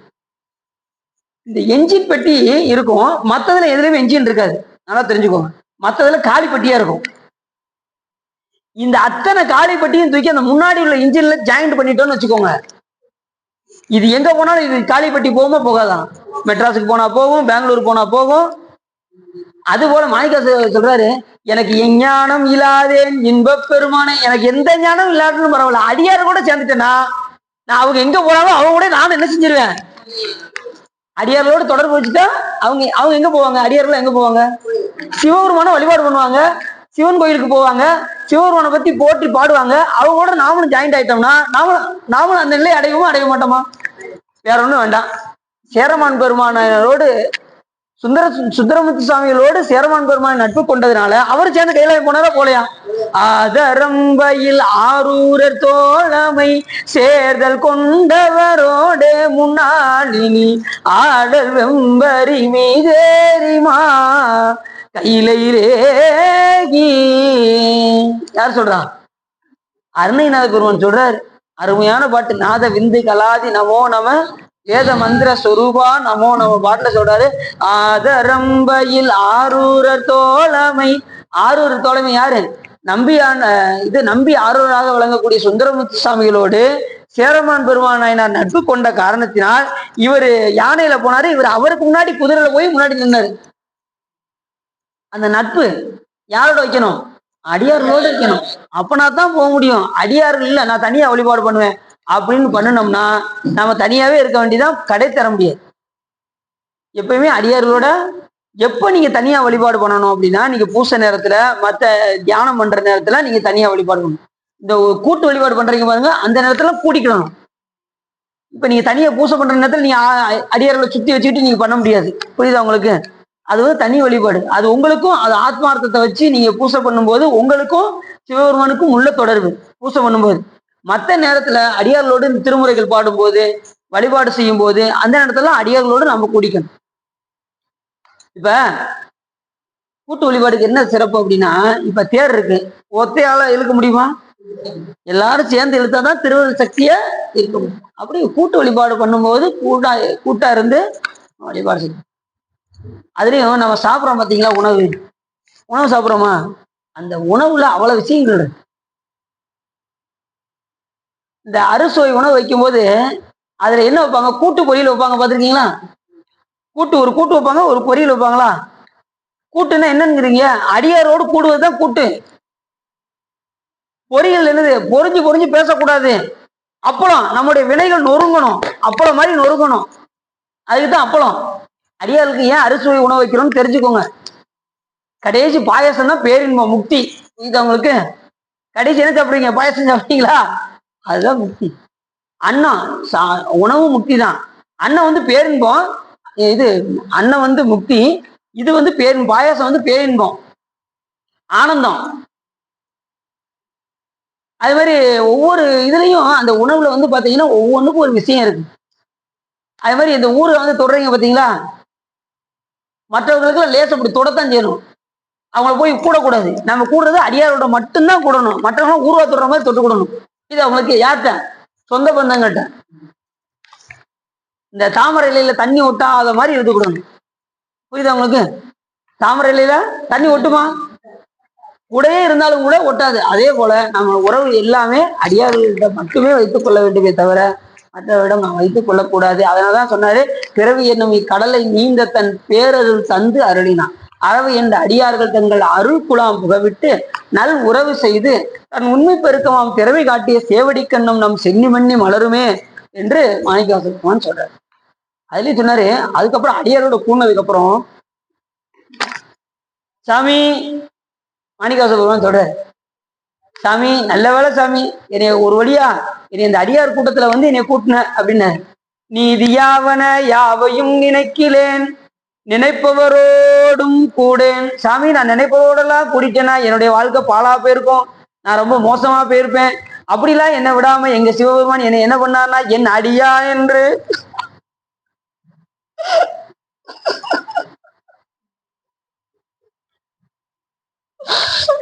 தமிழ் என்னையும் ஒரு பொருளா வச்சு என்னை அடியான் என்று நான் வந்து ரொம்ப தரிக்கிட்டு போயிட்டு.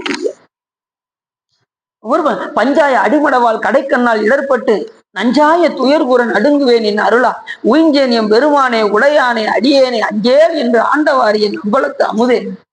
நான் அப்படி போய்கிட்டு இருந்தேன், பெண்கள் பின்னாடி போய்கிட்டு இருந்தேங்க. பஞ்சாய அடிமடவால் கடைக்கண்ணால் இடர்பட்டு நஞ்சாய துயர்கூற நடுங்குவேன் என் அருளா. அப்படி போய்கிட்டு இருக்க உனக்கு கொண்டு வந்து இந்த அடியார் கூட்டத்துல கூட்டு வச்சு என்னை மனம் போன போக்குல எல்லாம் போக விடாம என்னை இந்த அடியார் திருக்கூட்டத்துல கூட்டினாயே, இதுதான் உலகத்திலே அதிசயம் அப்படின்னாரு மாணிக்கவாசகர். அடியவரோடு கூட்டிய அதிசயம் கண்டான். நீதி யாவன யாவையும் நினைக்கிறேன், நினைப்பவரோடும் கூட எதவே பிறந்து இறந்து உழல்வேன் தன்னை. என்னுடைய நான் செஞ்ச வினைக்கு நான் ஒவ்வொரு பிறவிலையும் பிறந்து பிறந்து இறக்கணும் பெருமானே. அப்படிலாம் என்னை விடாம என்னை இந்த அடியார் கூட்டத்துல கூட்டினாயே, இதுதான் உலகத்துல மிகப்பெரிய அதிசயம். உலகத்துல ஏன் அதிசயம் எல்லாருக்கும் கரெக்டா சொல்லிடுவாங்க. பைசானகத்து கோபுரம், தாஜ்மஹால் அப்படின்னு எல்லாம் அழுக்க ஆரம்பிச்சிருவாங்க. ஆனா உண்மையிலே எது அதிசயம் அப்படின்னா நாம் அடியவரோடு கூடி இருப்பதுதான் அதிசயம், மற்றதெல்லாம் அதிசயம் அல்ல அப்படின்னு. இந்த அடியாரோடு கூட என்ன கிடைக்கும் அப்படின்னாரு. அடுத்த பாட்டுல சொல்றாரு, முன்னை என்னுடைய வல்வினை போயிட. எப்பேற்பட்ட கொடிய பாவம் செஞ்சிருந்தாலும் சரி அடியவரோடு கூடுனா சாமி அதை ஒண்ணும் இல்லாம வைக்கிறாராம். எப்பேற்பட்ட கொடிய வினையும் சாமி இல்லாம வைக்கிறாராம். வல்வினை, வல்வினைன்னா கொடிய வினைன்னு அர்த்தம். அத்தனை வினையும் சாமி இல்லாம வைக்கிறாராம். அதை நீக்கக்கூடிய பெருமன் யாருனாரு? அடியாருக்கு எளியன். ஏன்னா அடியாருக்கு எளியவனாக இருக்கக்கூடிய சிவபெருமான் என்ன செய்வாராம்? அடியவரோடு கூடியாச்சுன்னா அந்த வினைகளை இல்லாம பண்ணிடுவாராம். முன்னை என்னுடைய வல்வினை போயிட முக்கன் அதோட எந்தை தன்னை யாவரும் அறிவதற்கு அறிவன். யாருக்கும் காண கிடைக்காத கடவுள், யாருமே அறிய முடியாது, யாவரும் அறிவதற்கு அறியவன் எளியவன் அடியவருக்கு அப்படின்னாரு. அடியாருக்கு எப்படி போறான்? பொண்ணும் மெய்ப்பொருளும் தருவானை, போகவும் திருவும் புணர்ப்பானை, பின்ன என் நெஞ்ச பிழை பொறுப்பானை, பிழையெல்லாம் தவிர பணிப்பானை, இன்ன தன்மை நின்ற அறிவொன்னா எம்மானின்னு சொல்லிட்டு அவரை பார்க்கவே முடியாதுங்க. அவர் அப்பேற்பட்டவர், இன்ன தன்மையினே சொல்ல முடியாத அளவுக்குன்னு சொல்லிட்டு அடுத்த வரி சொன்னாரு, எளிவந்த பிரானை அப்படின்னாரு. அடியார் கூப்பிட்டா ஓடி வந்துருவாரு சாமி, எளிமையா ஓடி வந்துருவாரு. அதான் திருத்தொண்டர் புராணத்துக்கு ஒரு சிறப்பு என்னன்னா, அடியாருடைய புராணத்தை பேசுறோம்னா சாமியே நேரத்து இங்க இருப்பாரு. சாமி சொக்கநாத பெருமான் இங்கதான் இருக்காரு, வேற எங்கேயும் இல்ல. புராணம் நடக்கிற இடத்துல சாமி இருப்பாரு. திருத்தொண்டர் புராணம் எங்க நடக்குதோ அங்க சாமி சொல்ல வைப்பதும் அவரே, உங்களை கேட்க வைப்பதும். நமக்குன்னு ஒரு அறிவும் கிடையாது, செயலும் கிடையாது. இதை நான் 2 மணி நேரம் சொற்பொழி கேட்டு வந்துட்டேன் அப்படின்னு நான்கிற அந்த உணர்வு மட்டும் வரக்கூடாது. அதே மாதிரி சொல்ற ஆளும் அந்த உணர்வு இருக்கக்கூடாது. அப்படின்னாதான் புராணம் நல்லபடியா போகும். புரியுது அவங்களுக்கு? அந்த உணர்வை கொடுப்பது யாருன்னா சாமி தான் கொடுக்கும். அப்படி அடுத்த பாடத்துல முன்னை என்னுடைய வல்வினை போயிட முக்கன் அதோட எந்தை தன்னை யாவரும் அறிவதற்கு அறியவன் எளியவன் அடியவர்க்கு பொன்னை வென்றதோர் புரிசடை முடிதனே இளமதி அதை வைத்த அன்னை ஆண்டுதன் அடியரில் கூட்டிய அதிசயம் பண்ண. அப்படி அடியார் ஆனதுக்கு அப்புறம் அந்த அடியார்கள் எப்படி இருப்பாங்கன்னா, சிவபெருமானோடு ஒன்றும் போது உலகத்தவர்கள்லாம் கொஞ்சம் கேள்வி பேசுவாங்களாம். அதை சொல்றாரு, பித்தன் என்று என்னை உலகவர் பகர்வது ஒரு காரணம் இது கேளு, ஒத்து சென்றுதன் திருவருள் கூடிடும் உபாயம் அது அறியாமல் செத்து போய் அரு நரகிடை வீழ்வதற்கு ஒருப்படுகின்றேனே அத்தன் ஆண்டுதன் அடியரில் கூட்டிய அதிசயம். நான் எப்படிப்பட்டவனா, பரவுவார் அவர் பாடு சென்று அணைகிறேன், பெண்கள் பின்னாடி போய்கிட்டு இருக்காங்க அப்படின்னாரு. பரவுவார் அவர் பாடு சென்று அணைகிறேன், பல்மலர் பறித்து ஏத்தேன். நான் மலர்கள்லாம் கொண்டு உன்னை நான் அர்ச்சிக்கல, பல மலர் கொண்டு குறவுவார் குழலால் திறத்தேன் என்று குடி கெடுகின்றேனே. அவங்க பின்னாடி போய் நான் குடி கட்டவேன். தன்னை எந்த அளவுக்கு தாழ்த்துறாரு பாருங்க மாணிக்கவாசகர். குறவுவார் குழலால் திறத்தேன் என்று குடி கெடுகின்றேனே, இரவு நின்று எரிய ஆடிய எம் இறை எலிசடை ஒளிர்கின்ற அரவன் ஆண்டுதன் அடியரில் கூட்டி அதிசயம் பண்ணார். இப்படி சொல்றாரு பாருங்க பாட்டுல. அதிசயம் பத்தி பாடியிருக்கீங்களா? இனிமே எடுத்து பாருங்க. வைப்பு மாடென்றும் மாணிக்க தோழி என்றும் மனத்திரை உருகாது, அந்த பாட்டை எடுத்து பாருங்க. ஒவ்வொரு வரியும் நம்ம அடியார நம்மளை கொண்டு வந்து விட்டதுக்கெல்லாம் நன்றி கடன் செலுத்துற பாட்டு தான் அந்த பாட்டு. அப்படிப்பட்ட பாட்டு அதிசயப்பட்டு ஒவ்வொரு பாட்டுலையும் சொல்றாரு. அடியாருடைய அந்த திறத்தை சொல்லி முடியாது. அந்த அளவுக்கு அடியாருடைய புகழ் இந்த பிறவி என்னும் இந்த கடலை நீந்துவதற்கு இந்த அடியார் கூட்டத்தை சுவாமி விட்டிருக்காரு. அப்படின்னா அப்பேற்பட்ட சிறப்புடையது இந்த தொண்டர்களுடைய நட்பு. ஆகையினாலே நாம எப்படி நட்பா இருக்கணும், யாரோட நட்பா இருக்கணும்? அடியார்களுடையே இருக்கணும். வேற எங்கேயுமே நாம் என்ன செஞ்சிடக்கூடாது, போயிடக்கூடாது. அப்படிப்பட்ட இந்த திருத்தொண்டர் புராணத்துல இந்த திருத்தொண்டர்கள் எல்லாம் என்ன செய்யணும் அப்படின்னு சொல்லிட்டு நாம சைக்கிய சாமி வரலாறுக்கு நாம போயிடும். அடியார்களுக்கு சில இலக்கணங்கள் இருக்கு. அடியார்களுக்கு என்ன செய்யணும், அடியார்களா இருந்தா நாம என்ன செய்யணும்? ஏற்கனவே நான் அடியார் 2 மணி நேரம் இதை பேசியிருக்கேன். இப்ப நான் சுருக்கமா தான் சொல்ல போறேன். 2 மணி நேரம். அடியார்னா முதல்ல விபூதியும் ருத்ராட்சமும் தரிக்கணும். முதல்ல என்ன செய்யணும்? எவரேனும் விளாடத்திட்ட திருநீனும் சாதனமும் கண்டால் உள்கி ஓராதே அவரவரை கண்டபோதே உகந்தடிமை திறம் நினைந்து இவர் தேவர் அவதேவர் என்று இரண்டு அட்டாதி ஈசன் திறமையே பேணி கவராதை தொழும் அடியார் நெஞ்சினுள் கன்றாப்பும் நடுதறியை. அடியார் பார்த்ததுமே நீங்க ஆளை பார்க்க கூடாது, நல்லா தெரிஞ்சுக்கோங்க. ஆளை அவங்க அணிந்த வேடத்தை தான் பார்க்கணும் அப்படின்னு நம்ம அருளாளர் சொல்றாங்க. செம்மலர் நோந்தால் சேரல் ஓட்டா அம்மலம் கழுகி அன்பரோடு மருகி மாலர நேயமும் மலிந்தவர் வேடமும் ஆலயம் தானும் அரணென தொழுமே. இப்போ உங்களுக்கு பிடிக்காதவங்க இருக்காங்கன்னு வச்சுக்கோங்க, அவங்க திருநீர் பூசிருப்பாங்க, நீங்க என்ன செய்வீங்க, எனக்கு பிடிக்காது அப்படின்ட்டு இப்படி ஒதுங்கி போயிட்டீங்கன்னா உங்களுக்கு பாவம் வந்துருமா? பிடிக்காதுன்னு சொல்லி ஒதுக்கிட்டா பாவம் வந்துடும். அவங்க அணிந்த வேடத்தை பார்த்து முதல் என்ன செஞ்சிடணும், வணங்கிடணும். அவங்க பிடிக்காதவர்களே இருந்தாலும் அவங்க அணிந்த வேடத்துக்கு மரியாதை கொடுக்கணும். அதை எவரேனும் விளையாடத்திட்ட திருநீரும் சாதனமும் கண்டால் உள்கி ஓராதே அவரவரை கண்ட போதே பார்க்கும் பொழுது நம்ம அங்க வந்துகிட்டு இருந்தாலே நம்ம என்ன செஞ்சிடணும், வணங்கி அந்த சிவபெருமான் விளங்கி தோன்றுகின்றார் அப்படின்னு நம்ம பார்க்கணும். அப்படிதான் அந்த திருநீரை தானே பார்த்தாரு மெய்ப்பொருள் நாயனாரு. விபூதிக்கு அவ்வளவு முக்கியத்துவம் கொடுத்தாரு மெய்ப்பொருள் நாயனார். முத்தநாதன் ரொம்ப நாளா சண்டை போட்டுக்கிட்டே இருந்தான். எவ்வளவோ முயற்சி பண்ணா நாயனாரை ஜெயிக்கவே முடியல. மெய்ப்பொருள் நாயனாரை எப்படியாவது சரி சூழ்ச்சி பண்ணி தான் இவரை வீழ்த்தணும், வேற வழியே இல்லைன்னு நினைச்சான். என்ன பண்ணா பக்கத்துல பூரா விசாரிச்சான், இவர் எதுக்கு அடிக்ட் ஆவாரு அப்படின்னு பார்த்தா இவர் விபூதி ருத்ராட்சம் தரிச்சா விட்டுருவாரு அப்படின்னதும் சரின்னு ஒரு கடைக்கு போனான். எவ்வளவு திருநீர் வாங்க முடியுமோ பொட்டலம் பொட்டலமா வாங்கினான். யாரு? முத்தநாதன். கேள்விப்பட்டிருக்கீங்களா? இப்ப அடியாரெல்லாம் எப்படி பூசுவாங்க அப்படின்னா 16 இடங்கள்ல பூசுவாங்க. இந்த தீட்சை எடுத்தவங்க தெரியும், 16 இடங்கள்ல. நீங்க தீட்சை எடுத்திருக்கீங்களா? எடுக்கலையா?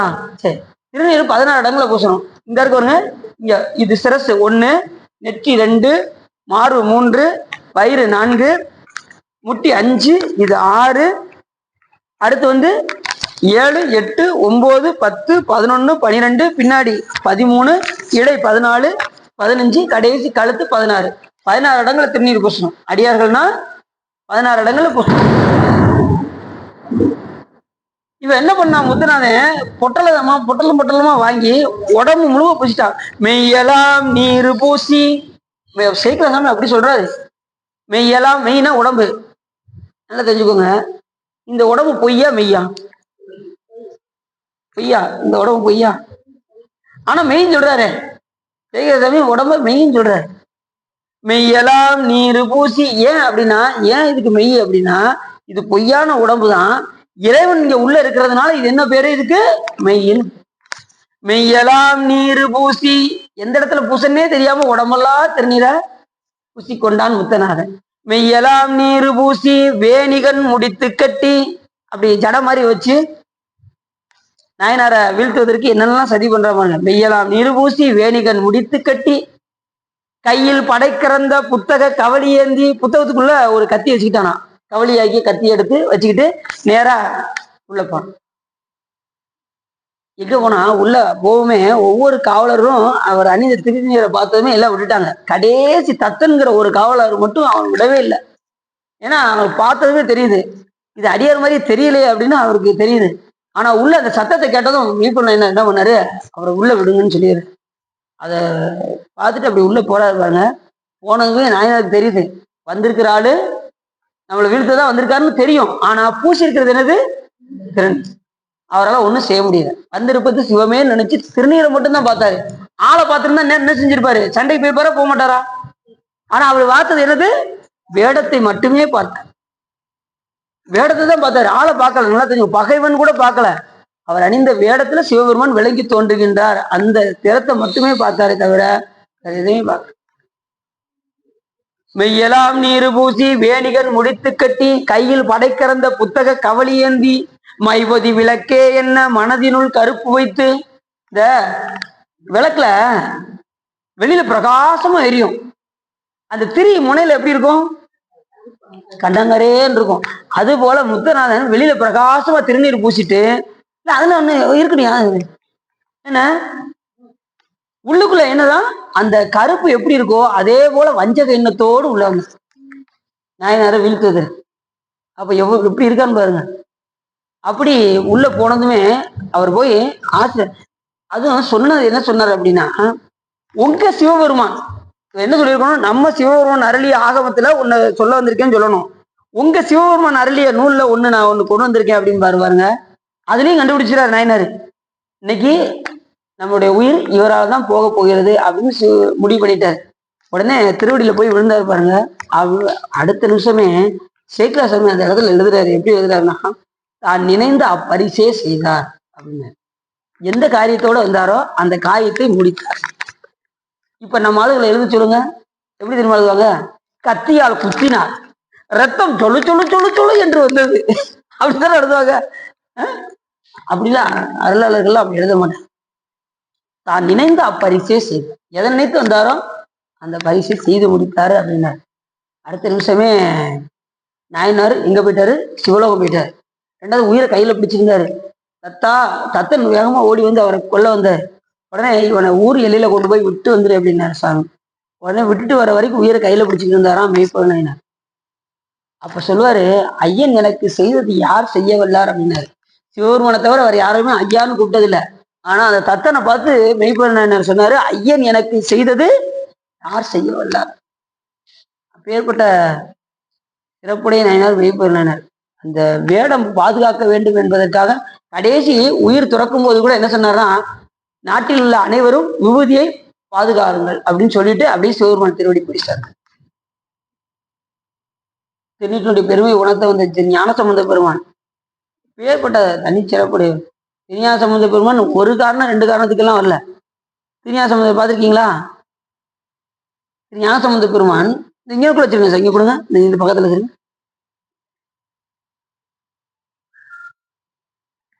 இந்த கிணக்குள்ளனா கொஞ்சம் எல்லாத்துக்கும் தெரியும்ல என்ன? எப்படி வச்சிருக்கு? இப்ப தெரியுதா சார்? இப்ப தெரியுதா? அதுலயும் தெரியுதா சார்? பாருங்க. சரி, குறிச்சுக்கிறேன்.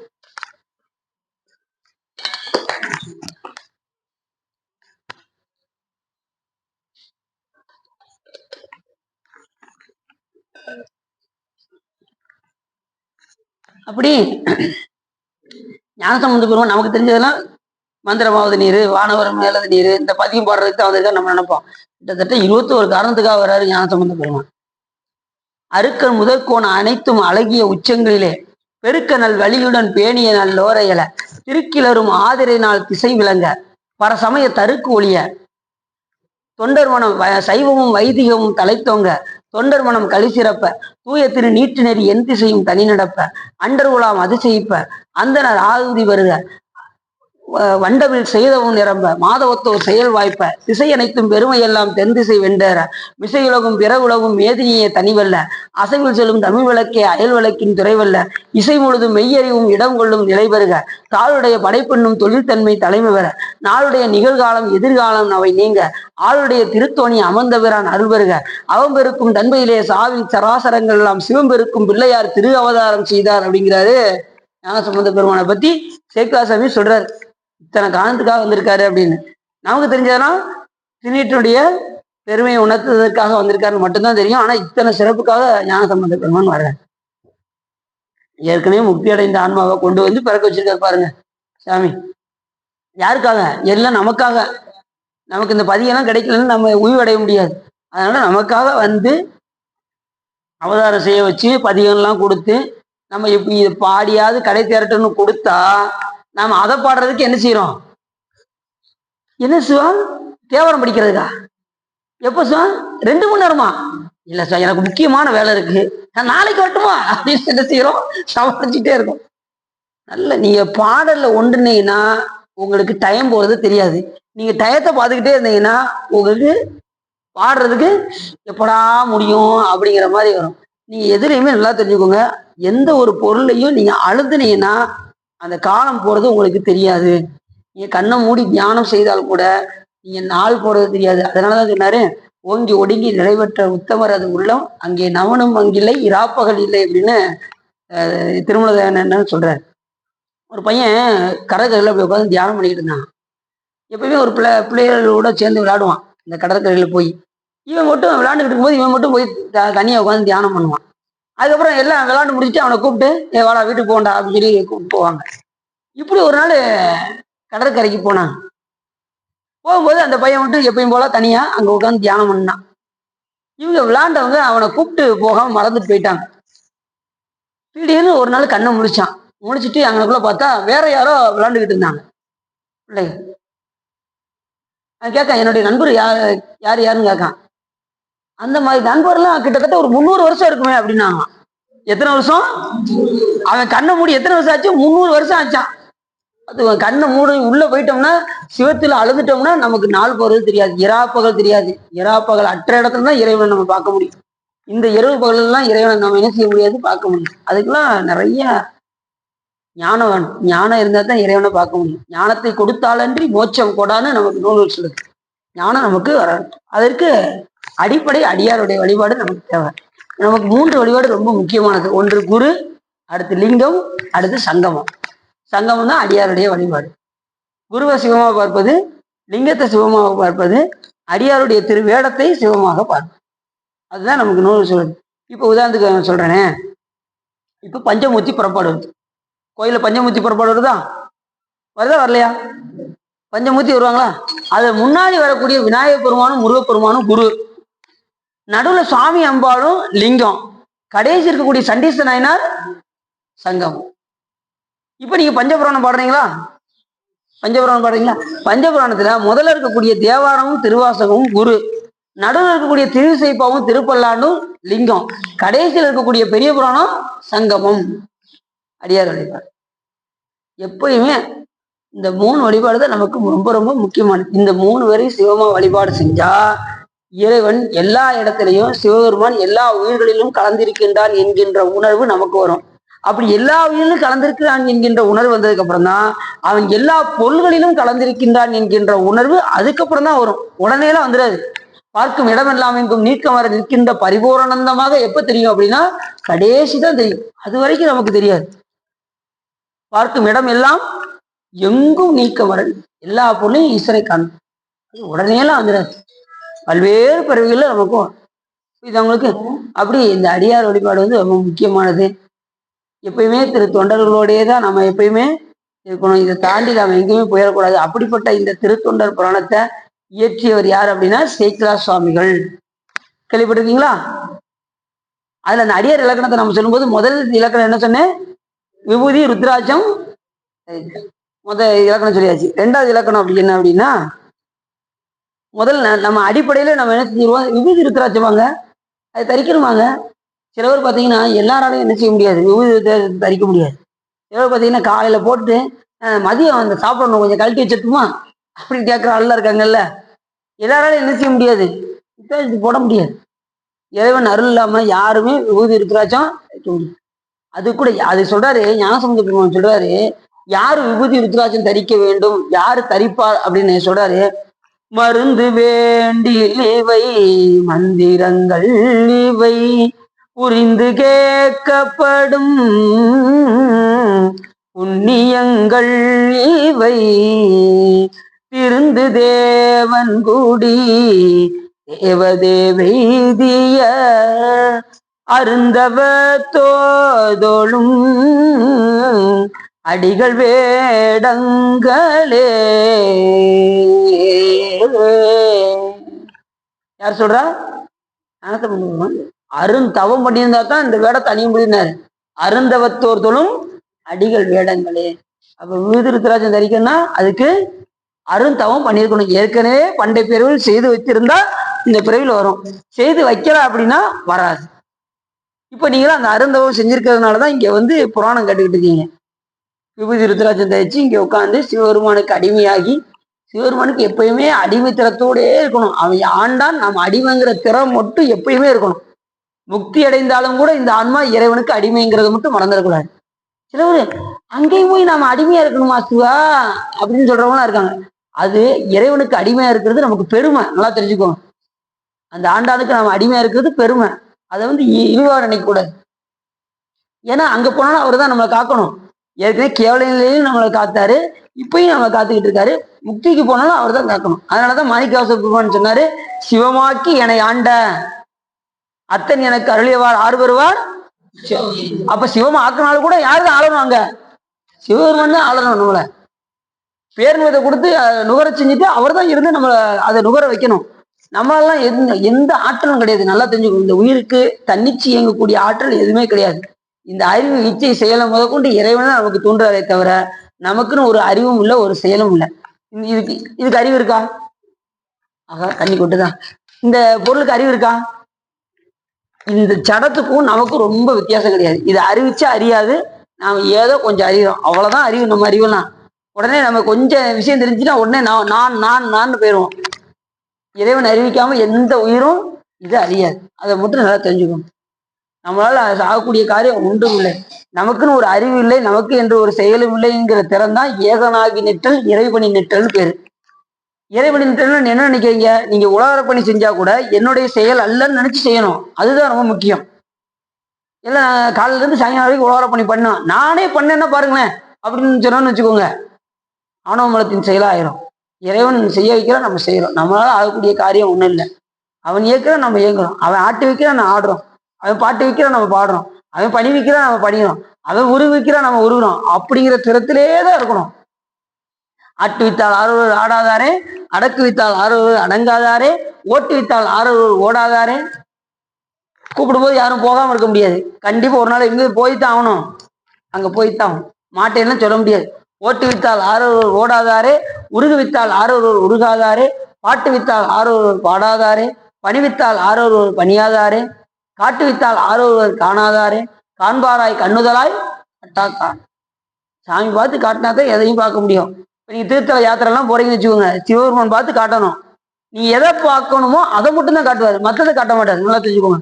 இந்த உயிருக்கு எந்த நேரத்துல எதை கொடுக்கணுங்கிற அந்த தன்மை யாருக்கு இருக்கு? சுவாமி கிட்ட.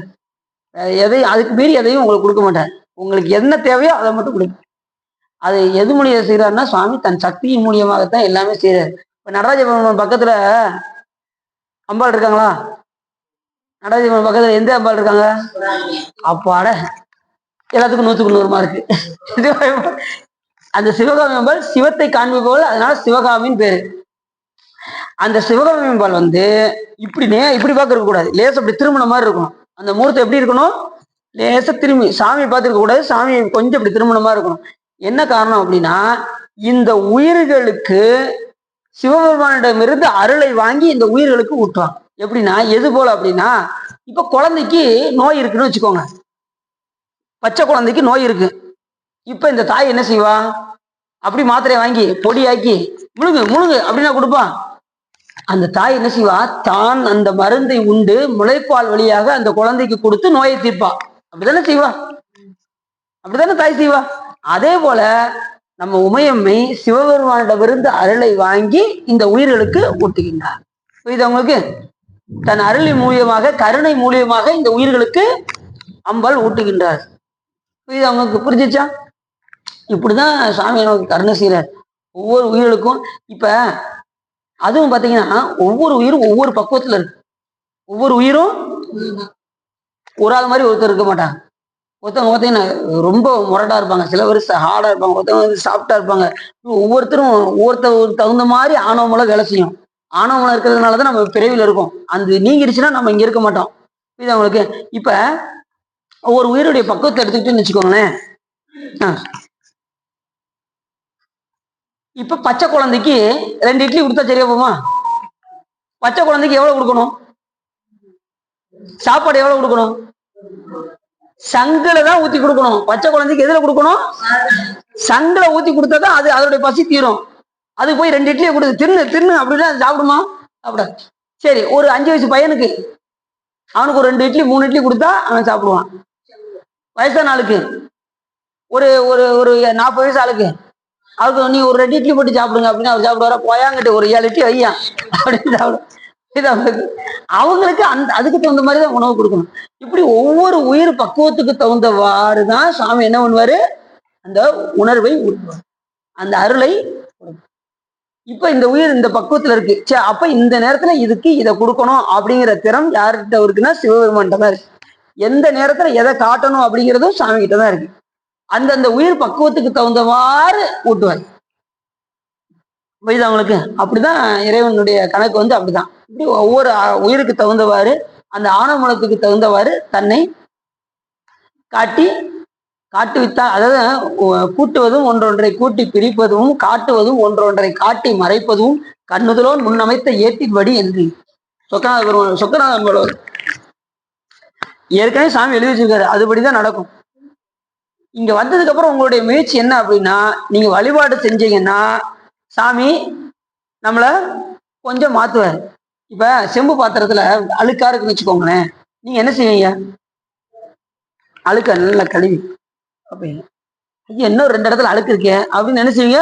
மறுபடியும் போட்டு இதைத்தான் சிவபெருமான் செய்யறாரு.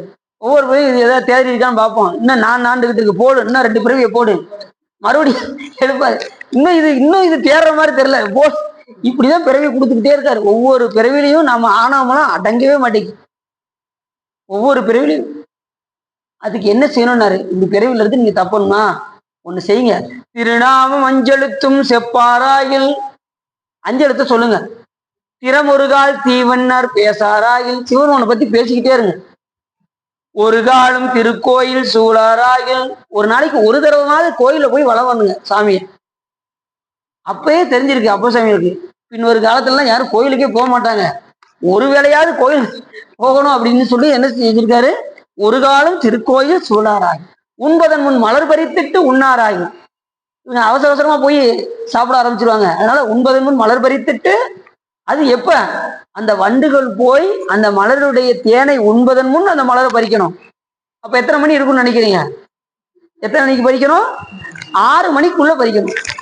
அதிகாலை 4 to 6க்குள்ள நம்ம அந்த மலர்களை பறிச்சு சாமிக்கு சாத்தணும், இல்லைன்னா எச்சி மிளகாக ஆகிவிடும். இப்படிலாம் சொல்லி வச்சிருக்காங்க. இதெல்லாம் செஞ்சா நம்ம பிறவிலிருந்து தப்பலாம்னு சொல்றாங்க. திருநாமம் அஞ்செழுத்தும் செப்பாராகில் திறமுருகால் தீவன்னர் பேசாராகில் ஒரு காலம் திருக்கோயில் சூழாராகில் உண்பதன் முன் மலர் பறித்திட்டு உண்ணாராகில் அருநோய்கள் கெட திரு வெந்நீர் அணியாராகில் அழியற்றால் பிறந்தவாறு ஏதோ எண்ணில் பெருநோய்கள் மிக நலிய பெயர்த்தும் செத்தும் பிறப்பதற்கே தொழிலாகி இறக்கின்றாரே. எப்படி சொல்றாரு பார்த்தீங்களா? பிறப்பதற்கே பிறக்க இறக்க பிறக்க, இதுல ஏதாவது இருக்கா? இதுக்கு முடிந்த முடிவு என்ன அப்படின்னா சாமி தான் கொடுப்பார். கடைசி மங்களம் யாரு கொடுப்பா? அவர் வழிபாடு செய்யணும். இதெல்லாம் செஞ்சா நமக்கு பிறவி இல்லாம ஆகும். திருநாம அஞ்செழுத்தை சொல்லணும், அடியார்களோடு இணங்கணும், மலர் பறிச்சு சாமி கொடுக்கணும், திருக்கோயில வந்து வளம் வரணும். இதெல்லாம் செஞ்சா தான் அதுல இந்த விபூதி ருத்ராட்சம் ரொம்ப ரொம்ப முக்கியமானது. சரிதானா? அடுத்த பெரியவரை வணங்குதல். அடியார்கள்னா என்ன செய்யணும்? மூத்தவர்களை வணங்கி மகிழணும். அடியார்களை பார்த்ததுமே கண்டு வணங்கணும். பார்த்தீங்கன்னா இவரை நம்ம வணங்குவா அப்படின்னு போயிடக்கூடாது. யாரா இருந்தாலும் விபூதி ருத்ராட்சம் தரிச்சிட்டாங்கன்னா கண்டிப்பா அவங்கள பார்த்ததுமே நம்ம வணங்கிடணும். மூத்தவர்களை வணங்கணும், அவங்கள்ட்ட ஆசீர்வாதம் வாங்கணும். முதல்ல மூத்தவர்களை வணங்கணும், தாய் தந்தையரெல்லாம் வணங்கணும்னு சொல்லி கொடுத்தது யார் தெரியுமா உங்களுக்கு? விநாயகர் பெருமான். நீங்க சங்கடா சேர்த்தியா, நீங்க அவரை பத்தி ஒரு தடவை சொல்லிடுவோம். சங்கடா சேர்த்தி காரணமாக இந்த விநாயகர் பெருமான் வந்து 5 திருக்கம் வச்சிருப்பார். 5 கரத்தனை, ஆணை முகத்தனை, இந்தின் இளம்பரை. இந்த 5 கை எதுக்கு வச்சிருக்காரு தெரியுமா உங்களுக்கு? ஒண்ணு தனக்காக வச்சிருக்காரு, கனி வச்சிருப்பாரா? ஒண்ணு தனக்காக, ஒண்ணு வந்து தேவர்களை காப்பதற்காக, மற்றொன்று தாய் தந்தையரை பூசிப்பதற்காக. அந்த துதிக்கையில வந்து கலசம் வச்சிருப்பாரு பாத்துக்கீங்களா? அதுக்குள்ள தாய் தந்தையரை பூசிப்பதற்காக சுவாமி வச்சிருக்காரு. முதல் தாய் தந்தையரை வணங்க வேண்டும் சொல்லி கொடுத்ததே விநாயகர் பெருமான் தான். அந்த கலசம் வச்சிருப்பார், நீங்க துதிக்கையில பாத்தீங்கன்னா தெரியும். மற்ற 2 கரம் எதுக்குன்னா நமக்காக, இந்த உயிர்கள இருக்கக்கூடிய ஆணவத்தை நீக்கிறதுக்காக 2 வச்சிருக்காரு. பாசம் அங்குசம் வச்சிருக்காரு. அடிச்சு யானை அடிச்சு எப்படி அந்த அகங்காரத்தை உடுக்குறாங்களோ அதே போல நம்மளுடைய ஆணவத்தை உடுக்கிறதுக்கு விநாயகர் பெருமான் 2 திருக்கரம் நமக்காக வச்சிருக்காரு, பாசாங்குசத்தை. புரியுது உங்களுக்கு? அதான் 5 கரத்தனை, ஆணை முகத்தனை, இந்தி இளம்பிறை. அம்மையப்பருடைய வடிவம் தான் விநாயகர் பெருமான், மறந்துடக்கூடாது. அந்த சித்திர மந்திர கூடத்துல சுவாமி அம்பாளும் போய் சென்று பார்க்கும்போது அங்க ஓவியம் வரையப்பட்டிருந்தது. அதுல யானை வடிவத்துல சுவாமி ஒரு கண்ணும் அம்பாள் ஒரு கண்ணும் எடுத்து சாத்தி விநாயகா வருக அப்படின்னதும் உடனே அதுல வந்து உருவம், சாமி அதுக்கு உருவம் கொடுக்குறாரு. அந்த ஓவியத்துக்கு உருவம் கொடுத்ததும் அது விநாயகர் பெருமான் வர்றாரு. அதுல இருந்து நல்லா தெரிஞ்சுக்கோங்க. இப்ப உருவம் கொடுத்தாச்சு, அதுக்கு ஏற்றம் கொடுக்கணும். அது ஏற்றம் கொடுக்கறதுக்கு சுவாமி என்ன பண்ணாரு, இந்த மூர்த்தத்தை வழிபாடு செய்து விட்டு தான் என்னை வந்து வணங்க வேண்டும் அப்படின்னு சிவபெருமான் சொல்றாரு. இது எதுல வருதுன்னா கந்த புராணத்துல வருது. விநாயகர் பெருமானை பத்தி சொல்லும் போது அதுக்கு உருவத்துக்கு ஏற்றம் கொடுப்பதற்கு என்னையே வணங்க வேண்டும் என்றால் உன்னை வணங்கி விட்டு தான் என்னை வந்து வழிபாடு செய்வார்கள் அப்படின்னு சிவபெருமான் சொல்றாரு. இப்ப நீங்க சிவன் கோயிலுக்கு போறீங்க, முதல்ல யாரை வணங்குவீங்க? விநாயகரை தான் வணங்கிதான் நீங்க கடைசி தான் சிவபெருமானை போய் பார்க்க போவீங்க, அப்படிதானே? இது சொன்னது யாருன்னா சிவபெருமானே சொல்லியிருக்காரு. அதுக்கு ஏற்றம் கொடுக்கணும்ல. அதே மாதிரி முருகப்பெருமான் முகூர்த்தத்தை கொண்டு வந்ததுமே, அவர் 6 பொறிகளாக வெளியில கொண்டு வந்ததுமே அவருக்கு ஏற்றம் கொடுப்பதற்கு அப்போ அப்பாவுக்கே பாடம் சொன்ன சுப்பன்னு சொல்றோமா, அது ஏற்றம் கொடுக்கணும்ல. அதுக்காக முருகப்பெருமான கொண்டு. ஆனா விநாயக பெருமானும் சிவபெருமான் தான், முருகப்பெருமானும் சிவபெருமான் தான், சாமி அம்பாள், அதனாலதான் சிவ குடும்பம்னு வச்சாங்க. இந்த கல்யாண சுந்தரமூர்த்தி படம் பார்த்திருக்கீங்களா? இந்த மீனாட்சி திருமணம் முடிக்கும் போது அந்த 3 பேர் இருப்பாங்க பார்த்திருக்கீங்களா? திருமால் ஒரு பக்கம் இருப்பாரு, சாமி ஒரு பக்கம் இருப்பாங்க, நடுவுல யார் இருப்பான்? மீனாட்சி அம்மா இருப்பாங்களா? தாராவத்து கொடுத்த மாதிரி இருக்குங்களா? அந்த 3 பேர் ஏன் தெரியுமா உங்களுக்கு? திருமால், இங்கிட்டு சாமி, நடுவுல அம்பாள். இந்த 3 பேர் யாருன்னா 3 பேருமே சிவபெருமான், மறந்துடக்கூடாது.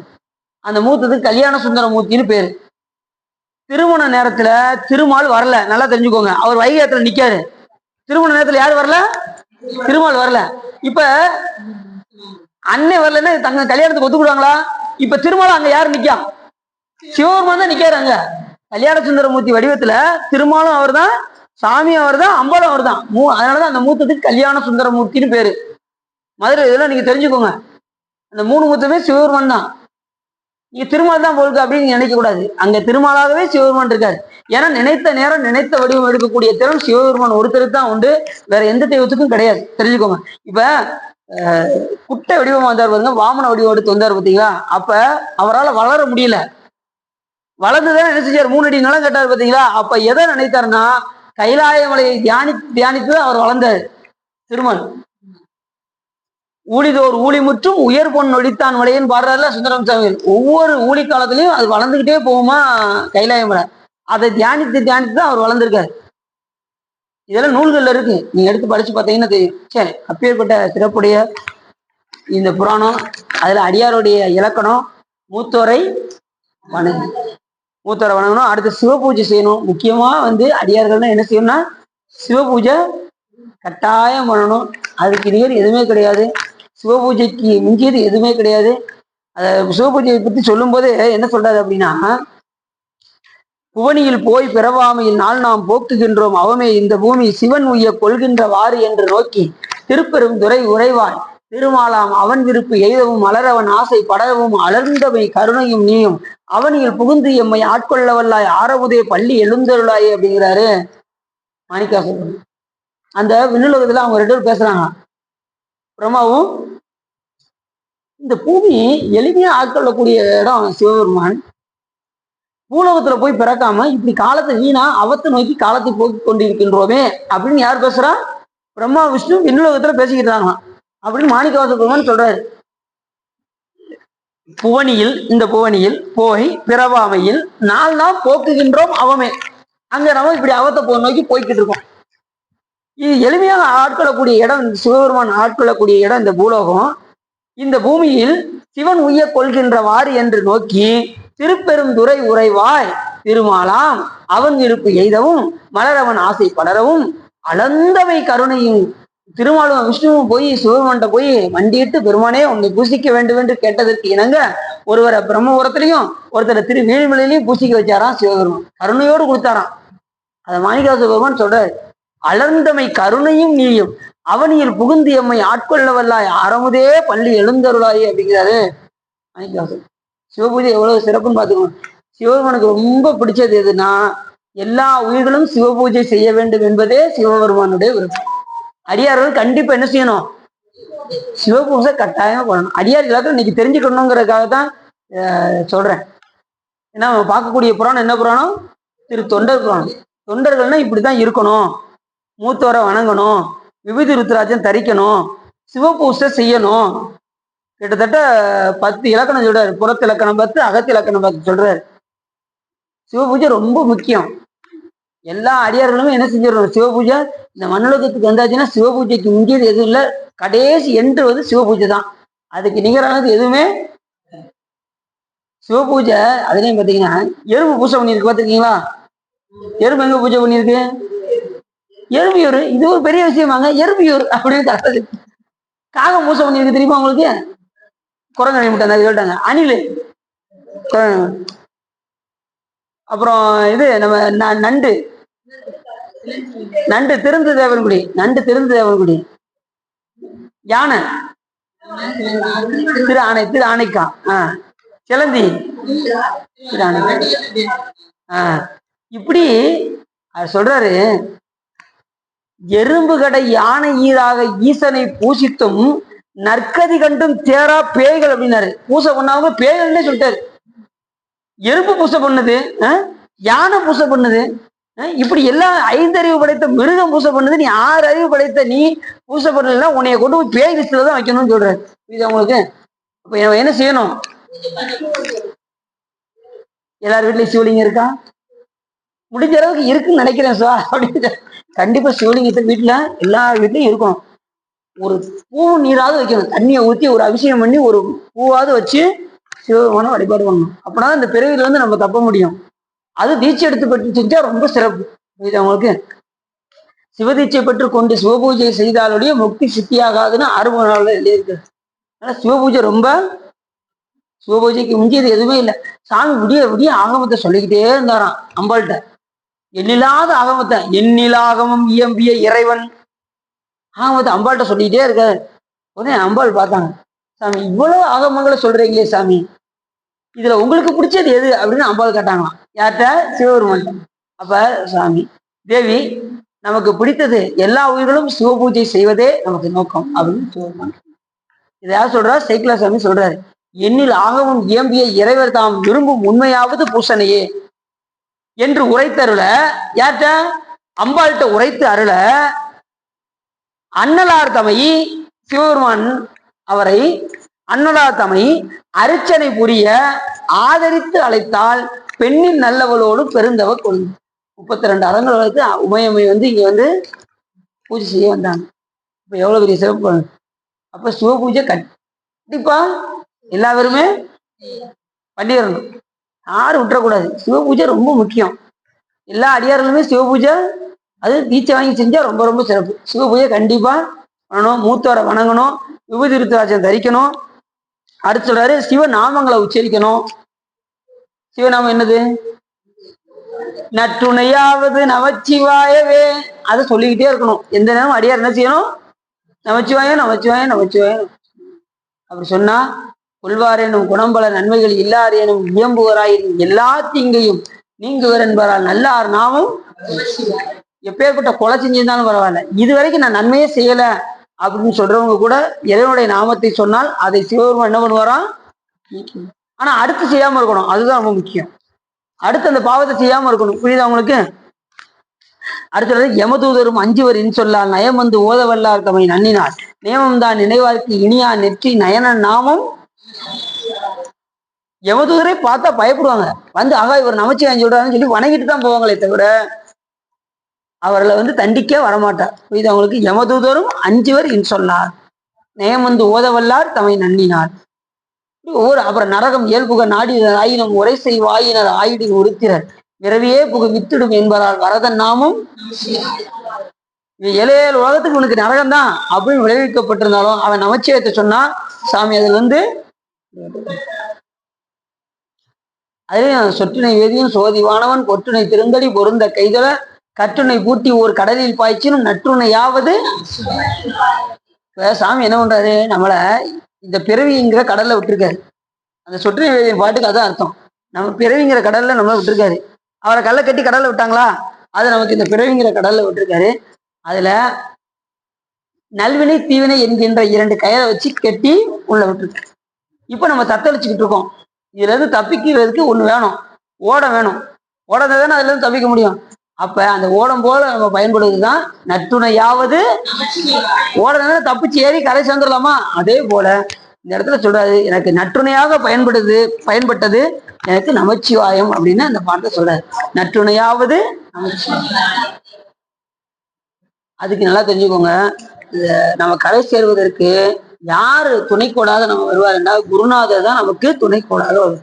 நம்ம கரை சேர்வதற்கு முழு துணை யாருன்னா குரு இல்லாம திருவருளை செய்ய முடியும்.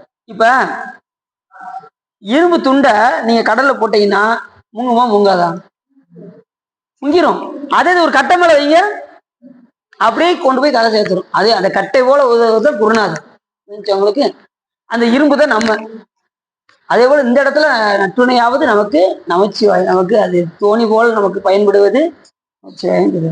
இப்படி ஒவ்வொரு பாட்டிலையும் வந்து அந்த நாமத்துக்கு அவ்வளவு சிறப்பு. நமச்சிவாய வாழ்க. அதனாலதான் மாணிக்கவாசகர் பெருமான் நமச்சிவாய வாழ்கன்னே ஆரம்பிச்சார். நம்ம சைக்கிள சாமி வரலாறே நீங்க சொல்லலையோ, அடுத்த விட வச்சுக்கோமா.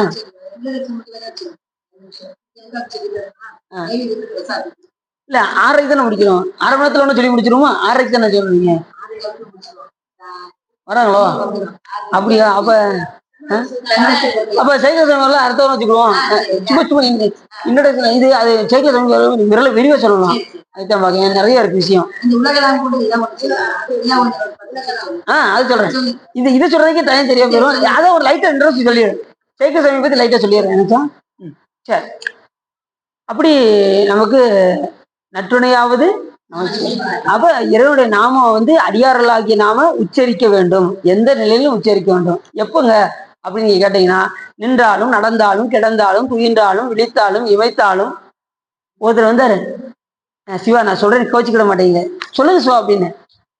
இல்ல சிவா எனக்கு சொல்ல கொஞ்சம் ஒரு மாதிரி இருக்கு. சொல்லலாமா? அட சும்மா சொல்லுங்க சிவா, பாத்ரூம்ல இருந்து சொல்லலாமா அப்படின்னாரு. அழகா சொல்லலாம்.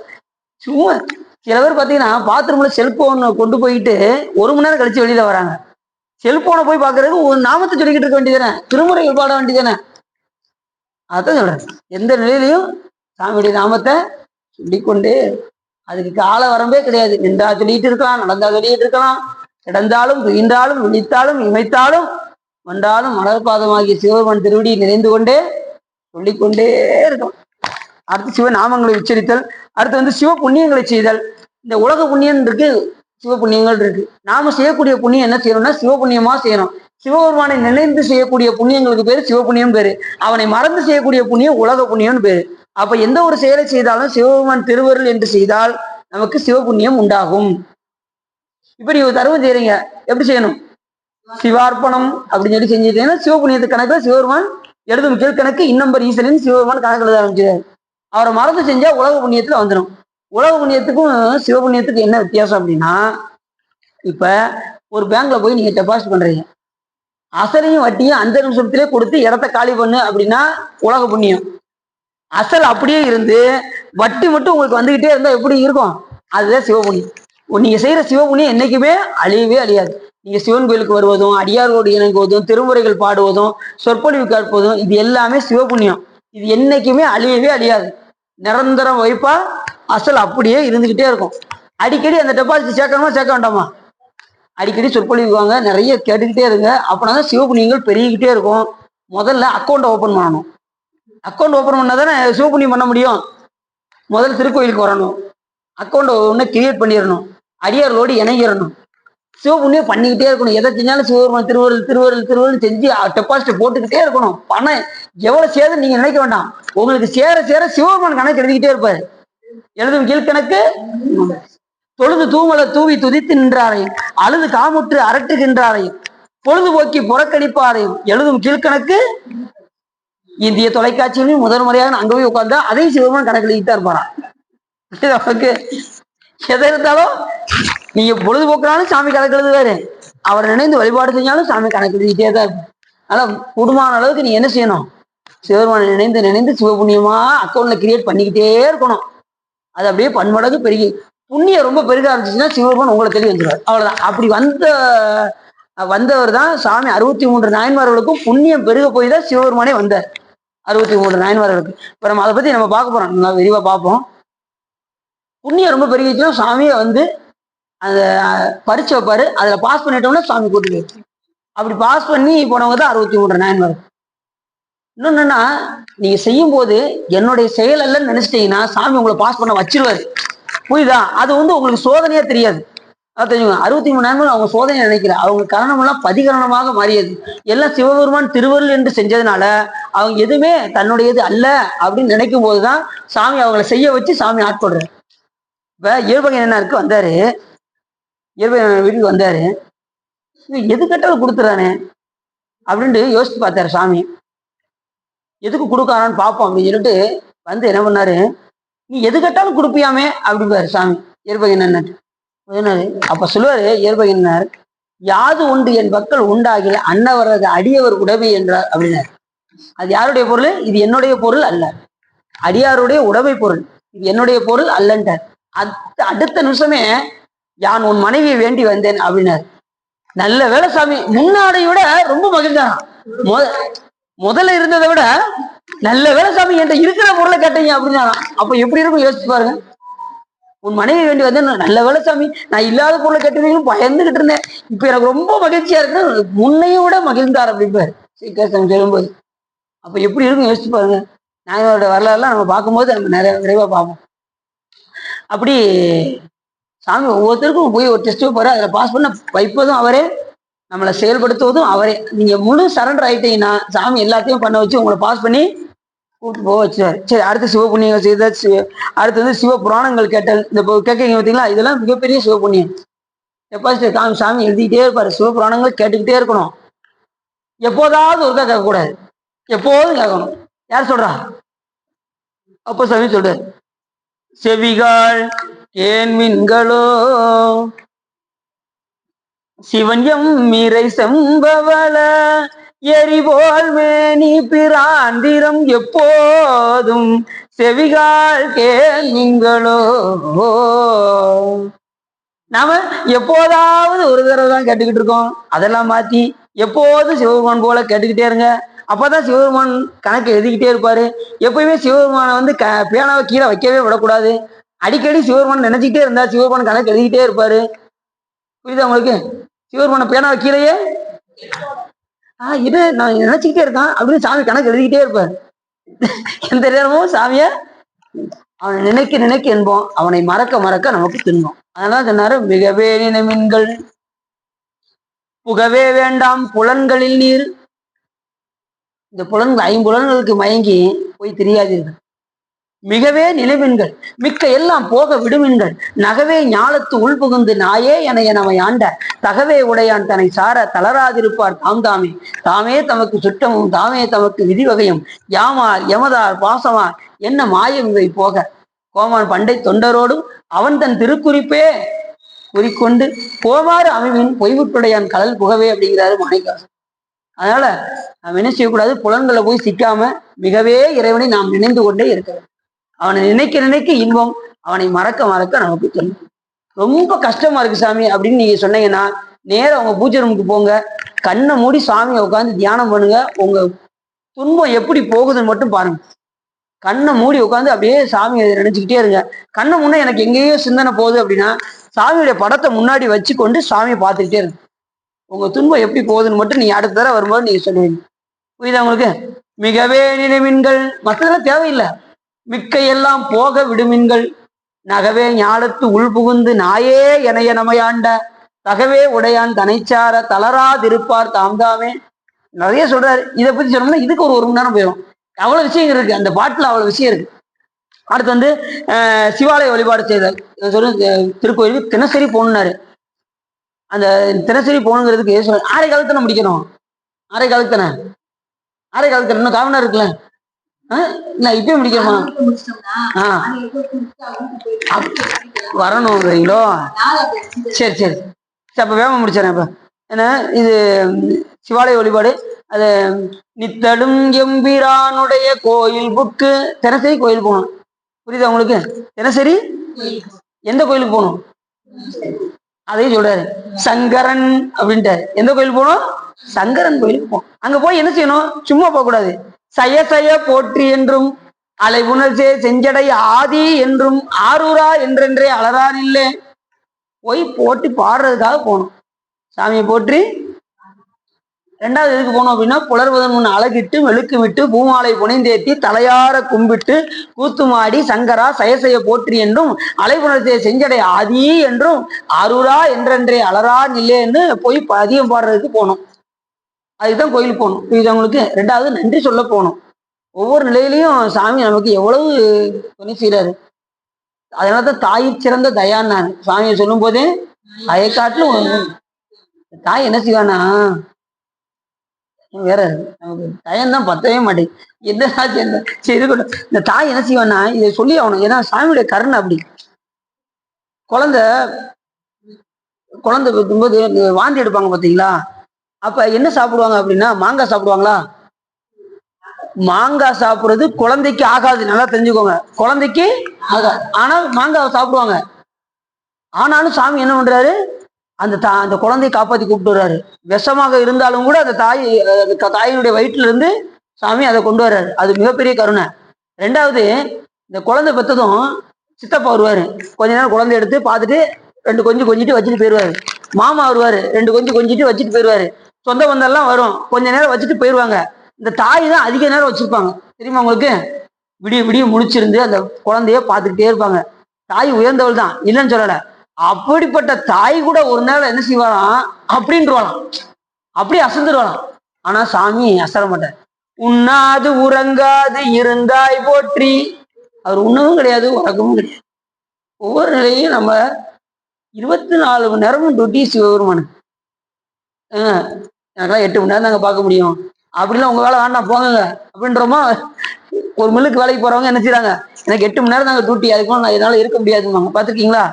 அப்படி நிறைய கருணை சாமி. அதனாலதான் தாய் சிறந்த தயாவான தாயை காட்டிலும் இந்த உலகத்திலே உயர்ந்தது தாய். மாணிக்கவாசகர் சொல்லும் போதெல்லாம் இந்த உலகத்துல உயர்ந்தது தாய், இழிந்தது நாய் அப்படின்னாரு. அதனால ஒவ்வொரு நிலையிலும் நாய் நாய்னு தன்னை பல இடங்கள்ல சொல்லி பாடியிருக்காரு மாணிக்கவாசகர்.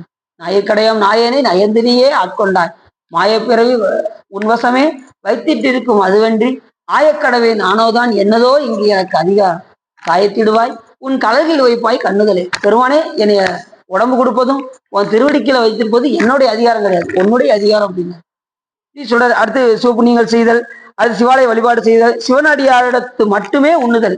எல்லா இடத்துலையும் என்ன செய்யக்கூடாது, போய் சாப்பிடணும். அடியார் வீட்டுல மட்டும்தான் போய் சாப்பிடணும். புரியுதா உங்களுக்கு? அடுத்து அடியார்களுக்கு வேண்டுவன கொடுத்தல். அடியார்கள் எது கேட்டாலும் நம்மளால முடிந்த அளவுக்கு அவங்ககிட்ட இல்லைன்னு சொல்லாம நாம கொடுக்கணும். இந்த அத்தனையும் செஞ்சா, இந்த 10 இலக்கணம் செஞ்சா நமக்கு அகத்துல இருந்து ஒரு இலக்கணம் தோன்றும். என்ன தோன்றும்னா, சிவபெருமான் புகழை கேட்கும் போதே நமக்கு அழுக வந்துடும். சிவபெருமான் புகழை கேட்கும் போதே கண்ணுல இருந்து கண்ணீர் வரும், தழும்பு ஏறும், இது மெய் மறக்கும், உடல் குலுங்கும், மயில் சிலுக்கும், வேர்க்கும், சொல் எழாத நிலை வரும், கண்ணீர் அரும்பும், அதுக்கப்புறம் வாய் விட்டு அழுவோம், கடைசி மெய் தன்னையே மறந்து. முன்னம் அவனுடைய நாமம் கேட்டார், மூர்த்தி அவன் இருக்கும் வண்ணம் கேட்டார், பின்னை யாரோ கேட்டார், பேர்த்தும் அவனுக்கே பிச்சியானார், அன்னையும் அத்தனையும் அன்றே நீத்தாள், அகண்டாள் அகலிடத்தார் ஆச்சாரத்தை, தன்னை மறந்தாள் தன் நாமம் கெட்டாள், தலைப்பட்டாள் நங்கை தலைவன் தாள். தன்னையே மறந்துடுவா அந்த பெண். அப்படி என்னைக்கு நாம தன்னையே மறக்கிறோமோ அப்பதான் இறைவனை நம்ம உள்ள போய் ஆழ்ந்து நம்ம வழிபாடு செய்யறோம்னு நமக்கு தெரியும். சிலது உங்க பேரு இப்ப சரவணன், இப்ப என் பேர் சொன்னது நான் என்ன செய்வேன், நானு இது யாரை கூப்பிட்றாங்கப்பா உள்ள. ஆனா இறைவன்கிட்ட நீங்க ஒன்றா ஆரம்பிச்சிட்டீங்கன்னா உங்க பேரே உங்களுக்கு மறந்துடும். அதான் சொன்னாரு, தன் நாமம் கெட்டால் அப்படின்னு. நம்ம பேரை சொன்னா நமக்கு தெரியக்கூடாது. உங்க பேர் என்னங்க அப்படின்னா, இது என் பேரா, எனக்கு சரியா தெரியல அப்படிங்கிற மாதிரி வரணும். அந்த அளவுக்கு சாமிகிட்ட ஒன்றணும். நம்ம பேரே மறக்கணும். நம்ம பேரை சொன்னா உடனே ஓடுறோம். நீ இது கூப்பிட்டீங்களா, நீங்க கூப்பிட்டீங்களா, நீங்க கூப்பிட்டீங்களான்னு எல்லாத்தையும் என்ன செய்வோம், ஓடும்.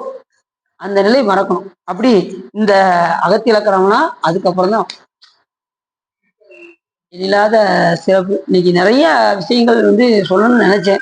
சேக்கிழா சாமியில கொஞ்சமாவது எடுத்துட்டு வந்தான் பார்த்தேன். சேக்கிழா சாமி மிகுந்த சிறப்புடையவர். இந்த புராணத்தை இயற்றியவர் சேக்கிழா சுவாமிகள். அதை பத்தி நம்ம அடுத்த மாதம் கண்டிப்பா நம்ம பார்க்க தான் போறோம். சாமி அவருக்காக அந்த அசிரீதி வாக்காக உலகலாம்னு எடுத்து கொடுத்தாரு. அதை வச்சுதான் இந்த பதிகம் முழுவதும், இந்த பெரிய புராணம் முழுவதும் இயற்றினார் சேக்கிழா சுவாமிகள். உலகலாம் அப்படின்னு சொல்றதுக்கே நம்ம 1 மணி நேரம் வேணும். உலகலாம் உணர்ந்து நிலவு உலாவிய நீர்மலி வேணியன் அழகில் சோதியன் அம்பலத்தில் ஆடுவான் மலர் சிலம்படி வாழ்த்தி. சாமியுடைய திருவடி எப்படி இருக்கு, மலர் சிலம்படி. வாடுகின்ற மலரை கொடுத்துட்டு வாடாத மலராகிய சிவபெருமானுடைய திருவடியை நாம் வாங்கிக்கிறோம். எவ்வளவு சிறப்பு பாருங்க. அங்க அம்பலத்துல ஆடிக்கொண்டிருக்கின்றார். ஓதற்கு அறிய முடியாத பெருமான், யாருமே ஓதற்கு அறியவனாக இருக்கக்கூடிய பெருமான். நிலவு உலாவிய நீர்வழி, அந்த நிலவு ஆகிய சந்திரன், உழவு முடியாத சந்திரனை அந்த தச்சனுடைய சாபத்துக்கு அப்படியே தேர்ந்து போய் கொண்டிருக்கின்ற அந்த உழவு முடியாத அந்த சந்திரனை நீ வாட்டு உழவுப்பா அப்படின்னு சொல்லி தன் தலையில் தூக்கி வைத்த கருணை கடல் சிவபெரும். அதான் நிலவு உலாவிய உழவு முடியாத சந்திரனை உழவும்படி செஞ்சாரு பாருங்க. அது எவ்வளவு பெரிய கருணை. நிலவு உலாவிய நீர்மொழி வேணியன் அழகில் சோதியன். அவனை வந்து அளவிட்டுலாம் நாம் என்ன செய்ய முடியாது, பார்க்க முடியாது. அப்படிப்பட்ட சோதியனாக விளங்கக்கூடிய சிவபெருமான் அவன் எங்க இருக்கான் அப்படின்னா அம்பலத்தில் ஆடிக்கொண்டு இருக்கின்றான். எங்க? சிதம்பரத்து. நீ இந்த நடராஜ பூமத்தை வாங்கினதை கேள்விப்பட்டேன், அது ரொம்ப சந்தோஷம். நடராஜ அடுத்த தடவை வாய்ப்பு இருந்தா நடராஜ பூமத்தை கூட முன்னாடி வச்சு கூட பேசுவோம், வாய்ப்பு இருந்தா. என்ன சார், எங்க அங்க வச்சிருக்காங்களோ? சரி, திருவள்ளுவர் துணை செஞ்சா பார்ப்போம். என்ன சரி. அப்படி அம்பலத்தில் ஆடுவான் மலர் சிலம்படி சாமியுடைய திருவடியை மலருக்கு ஒப்பிடுவார்கள். அதே போல வாடிய மலரை நம்ம கொடுத்துட்டு வாடாத மலராகிய சிவபெருமானுடைய திருவடியை வாங்கிக் கொள்கின்றோம் என்று சொல்லி இத்துடன் இந்த உரையை அப்படியே நிறைவு செய்கின்றேன். உங்களுக்கு நிறைய பணி இருக்கிறதுனால அடுத்து நம்ம விரிவாக நம்ம அடுத்த தடவை கொஞ்சம் காலத்தை கூட கொஞ்சம் எடுத்து அடியருக்கு கொடுக்குமாறு தலைமையோடு கேட்டுக்கொள்கிறது. திருவள்ளுவர் கூட்டி வைக்கும். என்னங்க சார், அடுத்தது எல்லாருமே கரெக்டா 4 மணிக்கு வந்துட்டீங்கன்னா ஒரு 6-6:30 முடிச்சிடலாம். சரிதானா? ஆமா. எல்லாம் வந்துடுறீங்களா? அப்ப ரைட்டு. 3 to 6 வச்சிருவோம். அப்படியே கூட ஒரு மணி நேரம் கிடைச்சிக்கிறோம்.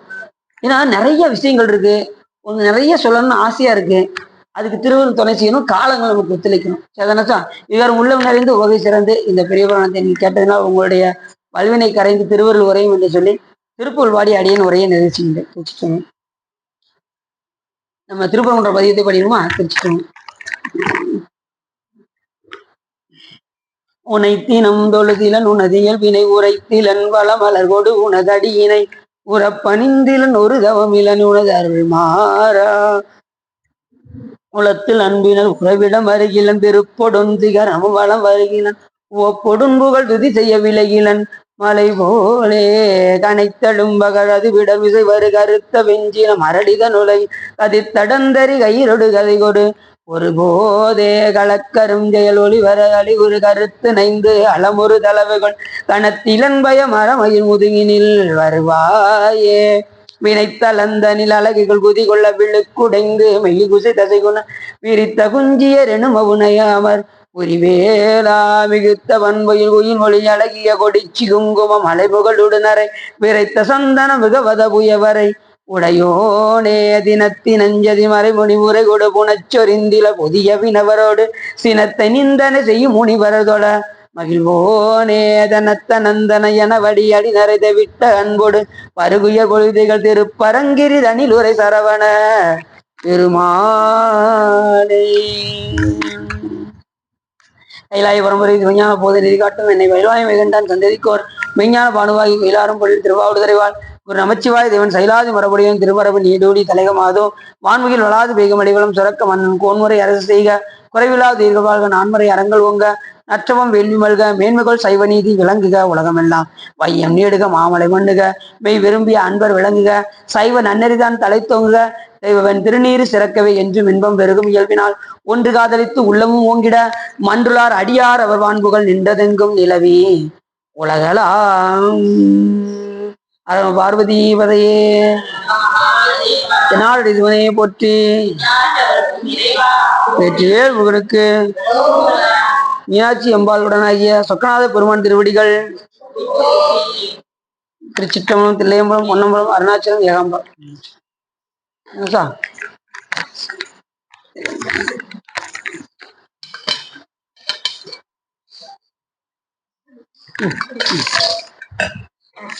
சாதிச்சுக்கோங்க.